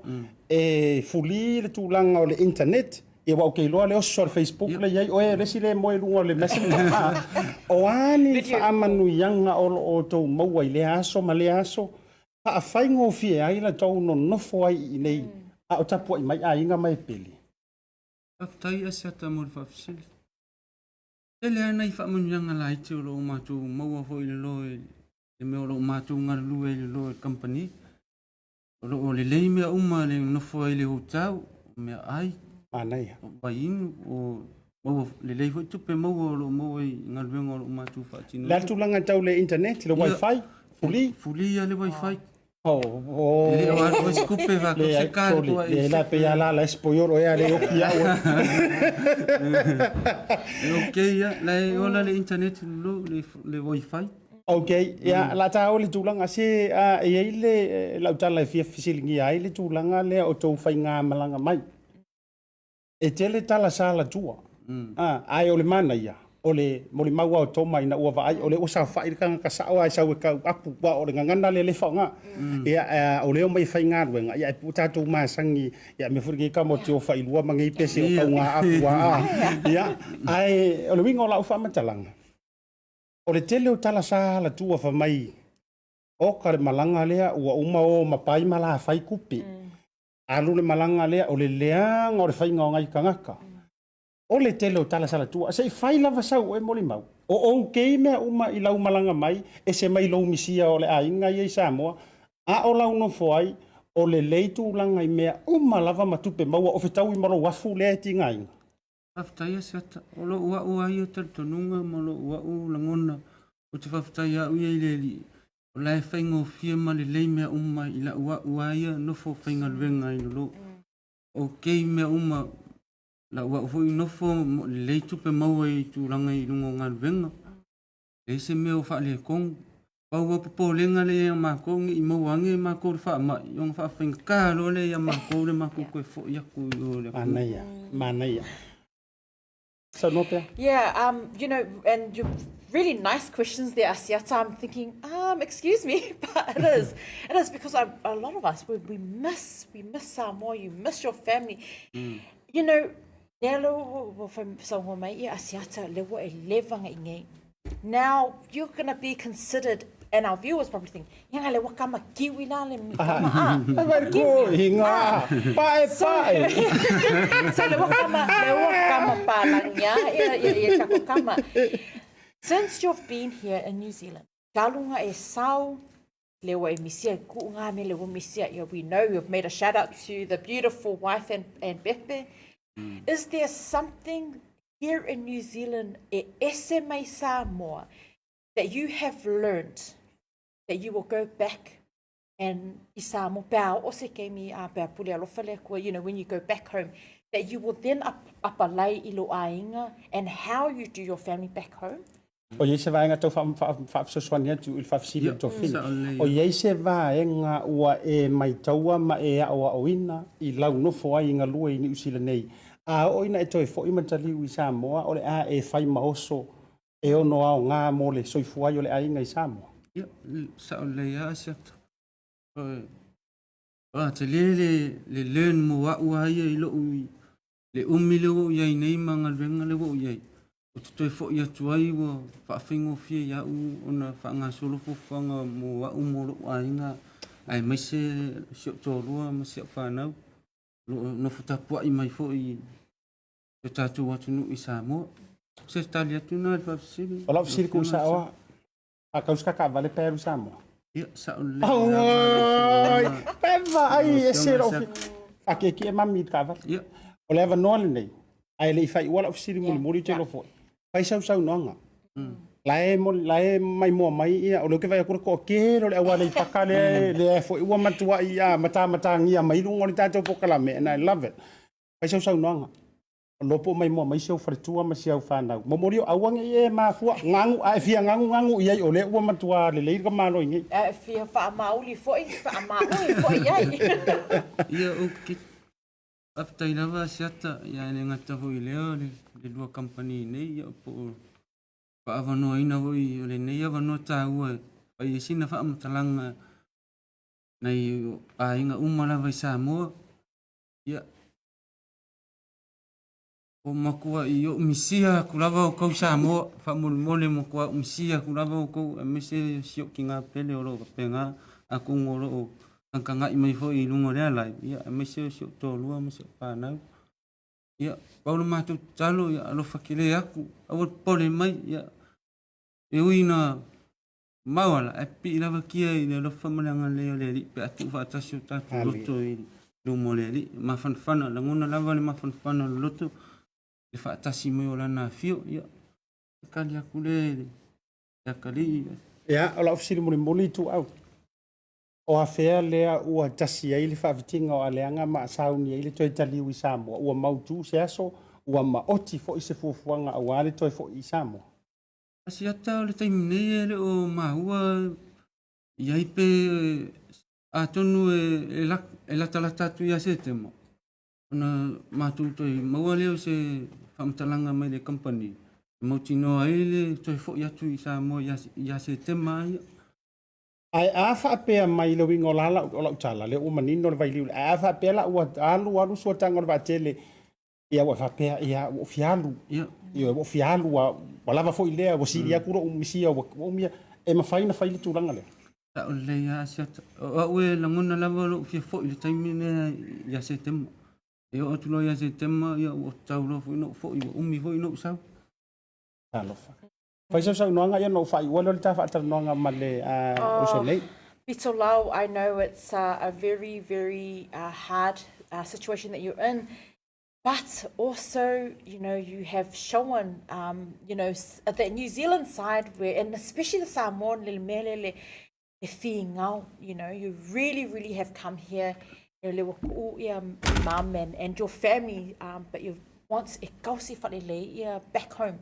And it is, you know, all of that has reflected with how you really want to come here to Auckland e asi le ainga, because you don't have ainga I Hastings I Hawke's Bay. Yes. Sa o le inyo ai lo Hastings. After you le uma wai male tulang o Hastings le te po ho po nei pies. O Hastings le ma tu te. E Hastings po flex mia.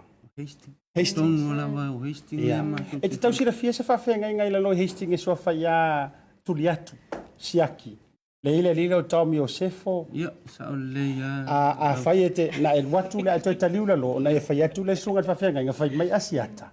Au mai sau tu ke wha mole mole.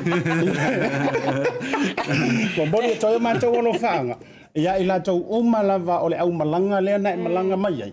Leu te māua o lea na malanga mai ai. Ia leu so le tofa ia te vanga ngau whilimaia ngau puli.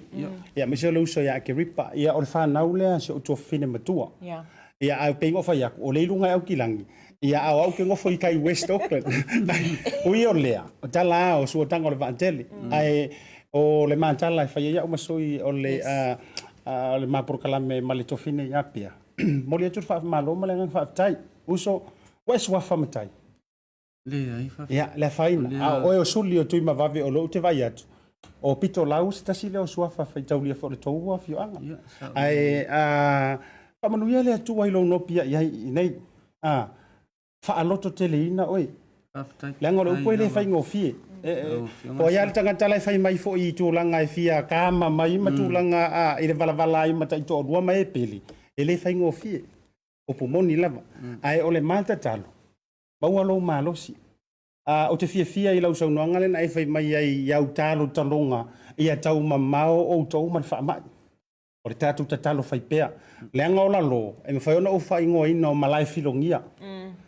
O tangata mai ima o sia opo ma sia sau. O le au kau mai o I kuvalu, o le au kau mai soromonga, o le au kau apu mai fem. Ai ia pui o tau ia au alofa o le atua. O se aso, o se taimi, pe to e maua sa tātou lao pe le ai foi. O alofa anga molipo. Ia e vatu mo e le uso e mai solo tau au malanga I lalo. Awangi ngalonga e aru ia pasta tuli atu fai wa ufai atu mai. Ia ai whamanuia le atua.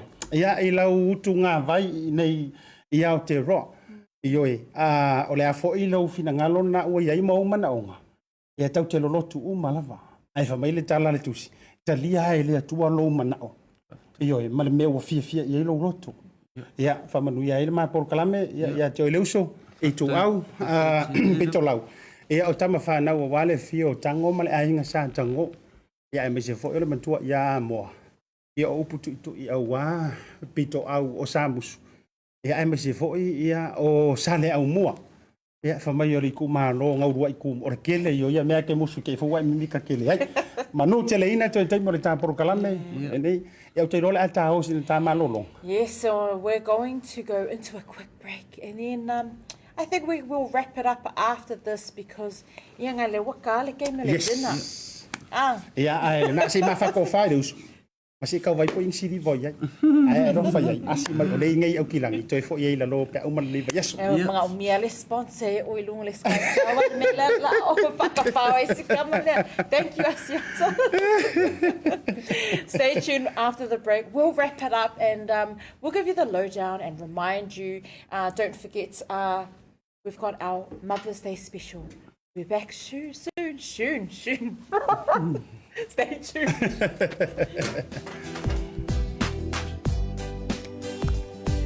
Oh.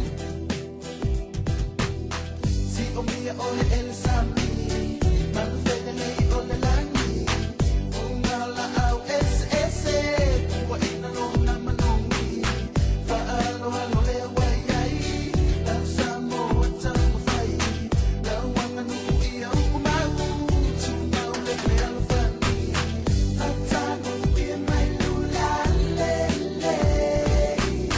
susulu mai ia I tane.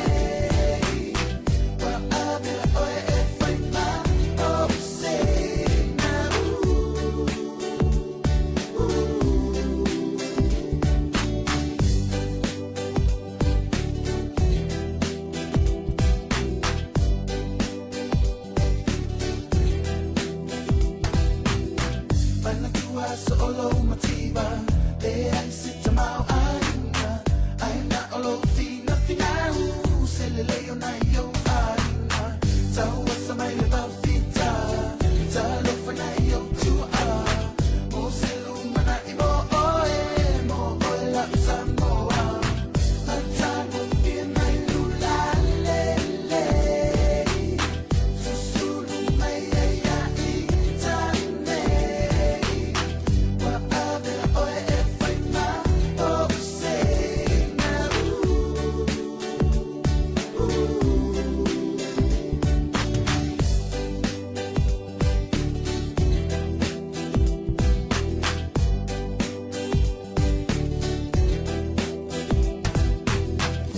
Se fau tuang lene, mo oe la sa mone, fa abai pe oe I le tua mo oe ana mua, lau fa alo umau, malau ana no I tu mau, alo fa so se tasi, lau fu ana I au umau, atano fie mai lula le,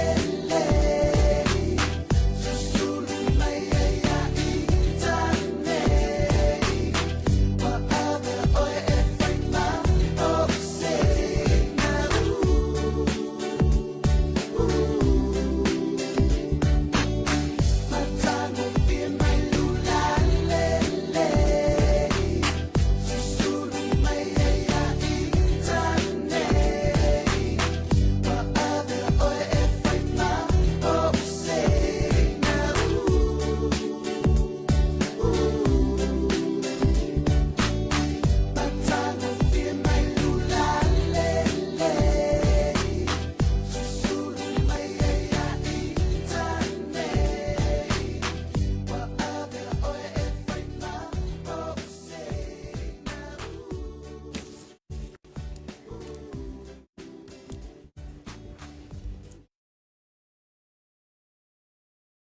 Oh, what a day, what a day. Another day, another like, another share, another love.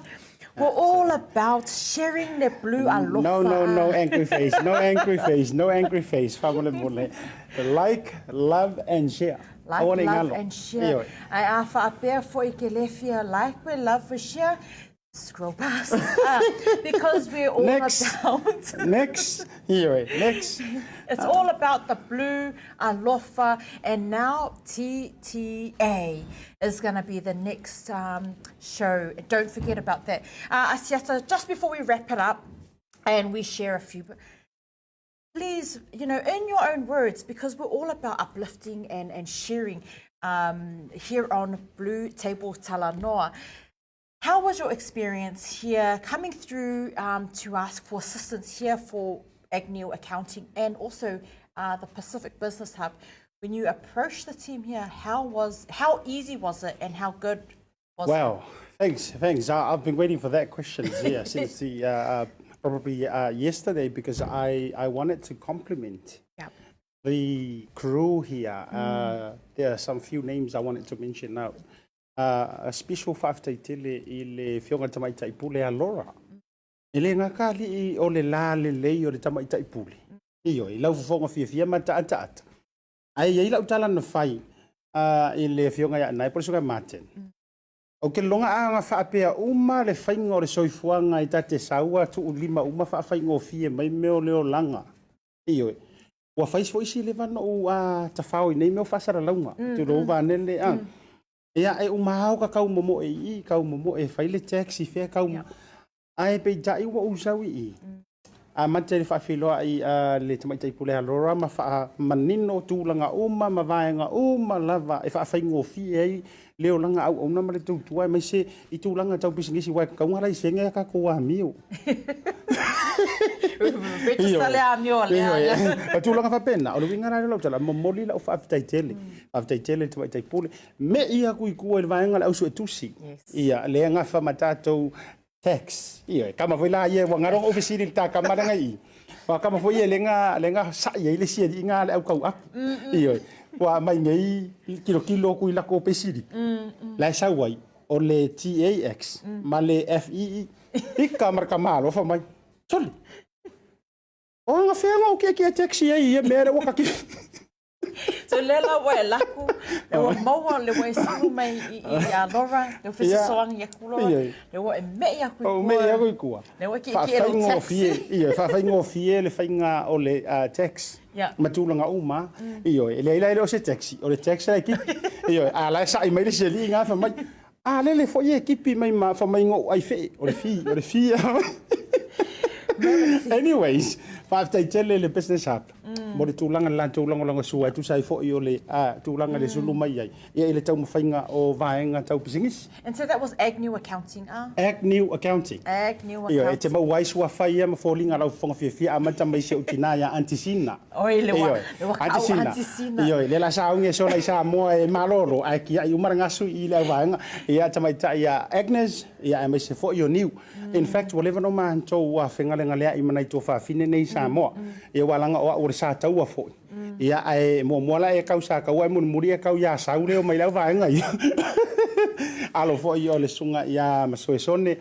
Ia ai mai se fo i o le tina ia sina. Ia mai se fo i la tamai te mau i fo i tamai ta i la le lei. Ia o se mātou pito fo i lau lii. Ia le tamai ta i a ngantoloa i. Ta lolo salapo. Ioi. Tasi lea fo ia tau uar mātou fo ia o ngai peseng. Ia. Ai me se foi la o si o assista in loa palangi tamaita ia riki. Ka sister-in-law. And well, now le ko kiki lau uma mai creditor le pokalame foi le movie foi ngale but please asiata, you know, we've spoken about all of everyone that's here at the Pacific Hub. They've been right there. Right here, so you don't have to and they are here to help and assist you. Let's go to your producer, to the team. How was that? How easy was it to, you know, get help? O te whaalonga so oai le tala le whaatu sai le isi le mai a piece of cake. Yeah. Ai te lo oi, le whatua o maua sa oai i oi. O e se le ngā tau fōlinga lau whonga whiawhia. O le whaawhai ngōwhie. Ora upo moni ale. E iai la tau fo o producers e me se fo ni si o whale na tūlanga o le. E kama fo i e kuria ka i kai fōlinga. Ia e le ngata fo i lea. E le ngata o fōlinga. Ai e sa wā whiko aiaka i kamale o le luasuru a wherwhi e pu e ilau por kalame. Upo moni. But then, how was the team? Whawhitai. Whawhitai fo i special thanks i reuzo a mantena nai. Ia ngantai leo le crew. Sunga ia lemo. Ia me se fo teisi ma le avaenga uma.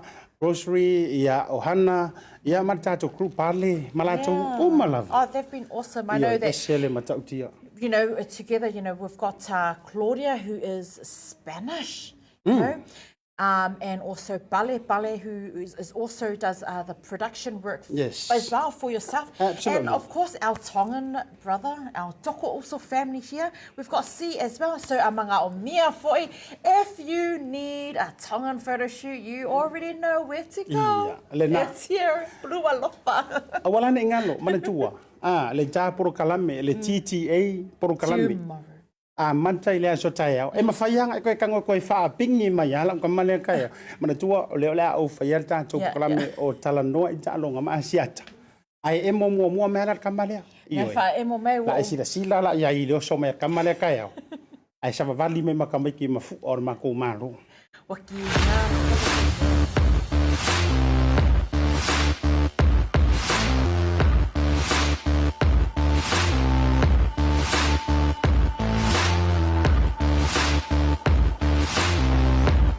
Terminalo. Usau lai o so mai kama ala ku savani mai lo tonu. Iyo. Ile sau ningo ma fusu anga ma de foi leli. Oi, just pa. Ia le na sama o ninga. Kasiale keo.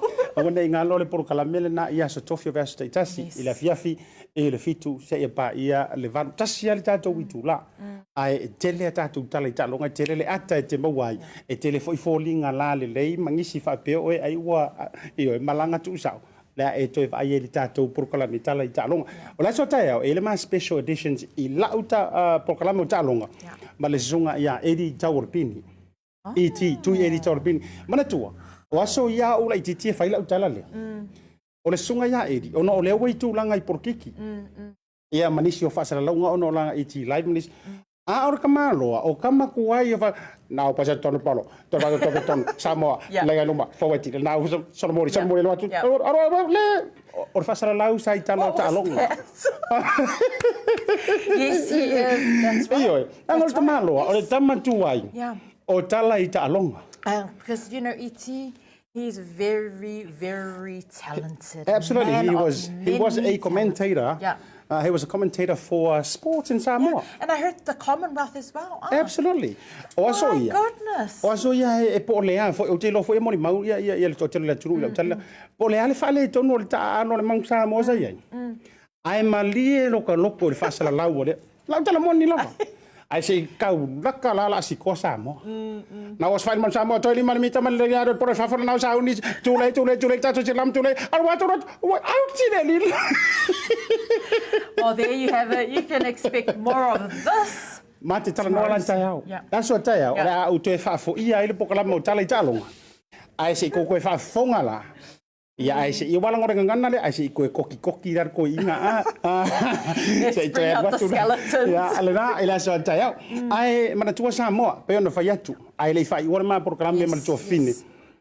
Lena o fa ilo antu le tulanga lena fa ilo mai nei lava o alu programa Samoa. Ile iva ile tai au.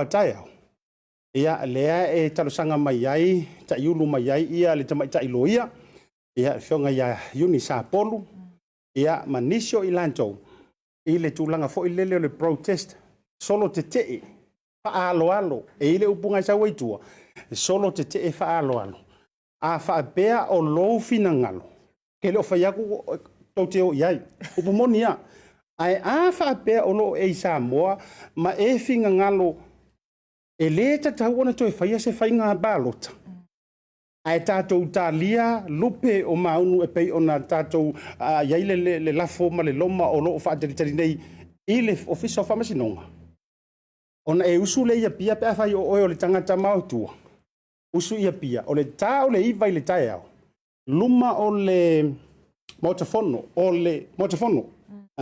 Ia wae lakana mau ka whongo ia ma le ofisa o le tātou court. Whamasinonga i Samoa. I taimuri nuu. O i nai wha mau popo i le itu lai iwa i le tae au. Se savali solo te te.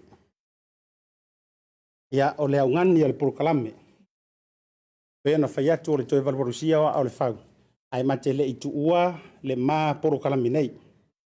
Ia whai ai au asiata o le malu pio vauliko. Me sere toa whine ia pea. O le mā te talo Samoa a wha peo leo le a e usu. Aua e te a mia le ita i lou loto. O la ule fautuanga. Aua le a mia le ita i lou loto e te alu ai maoi mulinu u le aso atai au.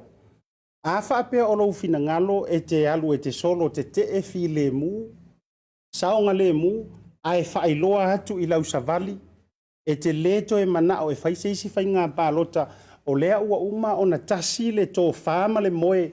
Ua whaali le fina ngalo le atunu u le aso iwa a perila. Ua lava lea.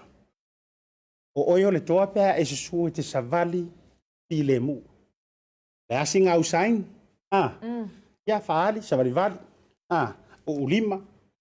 Au ke ua fua songa ua fua le lima. Ia, le fai la fa ko. Ai la ka ko. Au ke songa ua se fua ma le lima tangata ele tauna ua. Ia, ai sa vali file mu.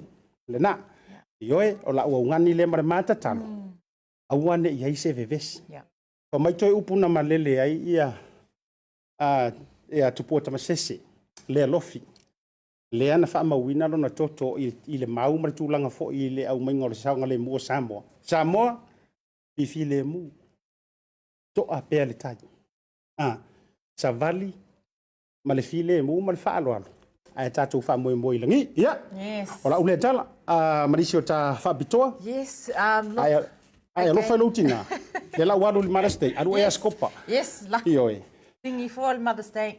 Ai oso ia skopa. Yes. Ia walanga o kele ia skopa. Ia ka meki sava ia ka uropa ile ia.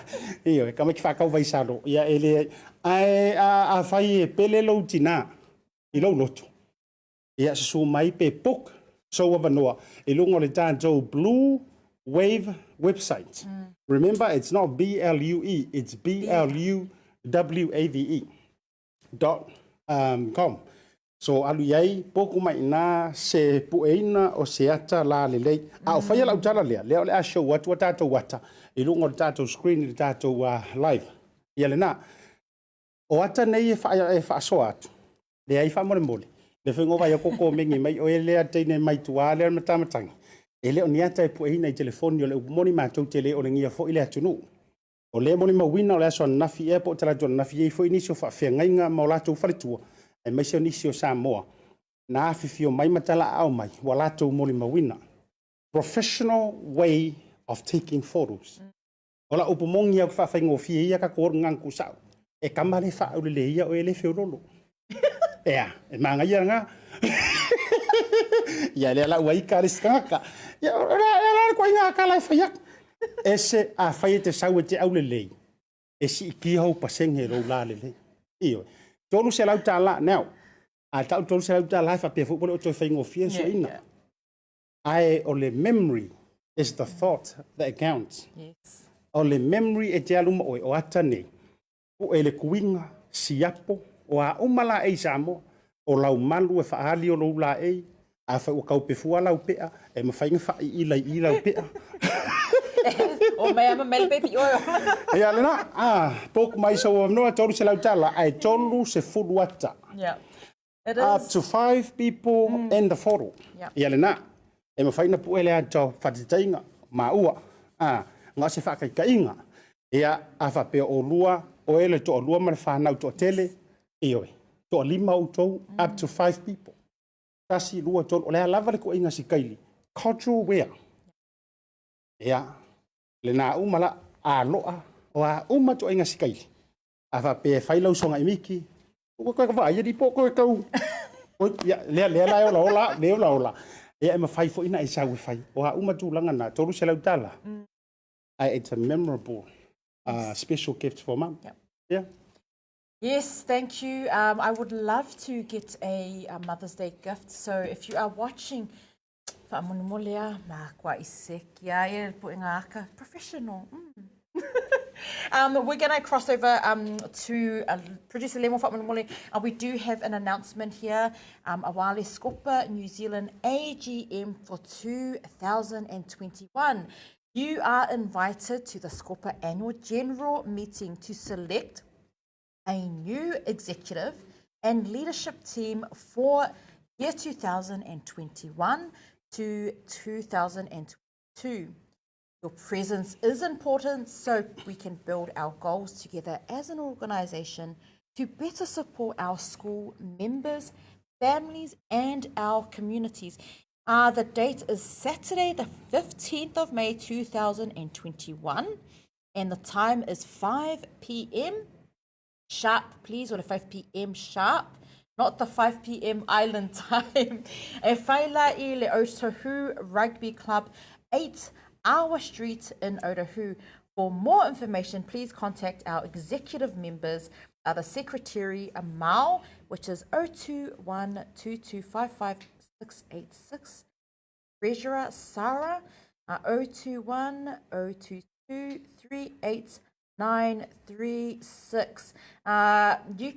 We will share the details also on Blue TV stories. So if you've missed that, don't worry, we will share it on the page as well. I think that's it. Yes, na ni fa fasili e mai lunga le wo ko lunga nge kwa io e ko menien au mai fa mai lisi fasili a fa fela pe a o ne soro te ele so tai au a sia tole a se fautuanga ai man to watu file mu sa vali ai sa fore leo so ka fai oe me so ka fe ko la fai oe ya la vatu e lua utali mua o tou man le malo ia se vanga nga fo yo se malo le malo o ma fo nga io nga fai so ka ile so tai au ia nga ela foi le son ka fai ngai ka ngaka mana tua o se vali file mu ioe o la le mela songa ka ngai po i fua ma songa ka lole i ko ele nga ke unga ngai ka ngaka o sa vali ma file mu fo tuanga dei malo le malo ai o le fo tuanga mo le au sa vali e ile tala i masania ile tunu e le fala la fua le niu e le tupu fua fo ile loke o e malo le malo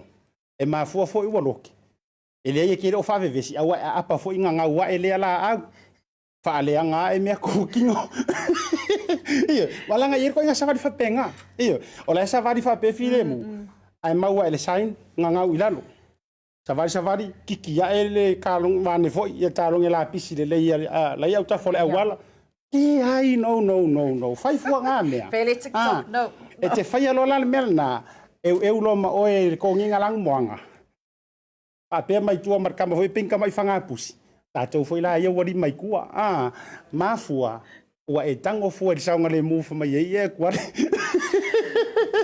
ia le na sa mo fa ta la fonga fai malu o fai va ta vali malanga ma walalo pa le to le loto e tali le tu me uma. That's it for me. That's it from us. You know, once again, a massive special thank you, Laura, the Pacific Business Hub. Say Oriana, mga amia for isisi wala for ingale e whakawe something for mum. Yeah, say Oriana i mangele. Also Makanet. If you want an upgrade from your current internet service provider, don't worry, you're going to be VIP with Makanet. So look for Makanet and he will provide you with VIP service. Baitolo celebrations. Well, if you want to decorate your birthday, your Mother's Day, your whatever, Baitolo celebrations. And last but not least, Blue.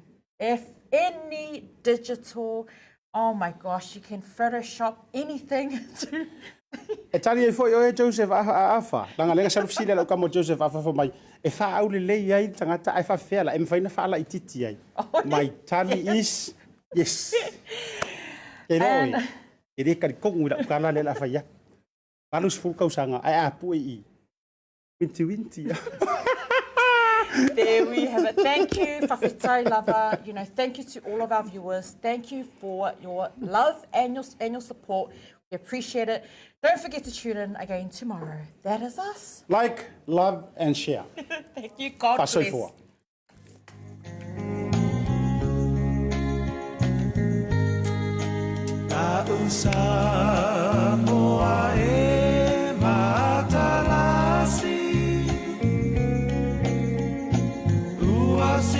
Si o mi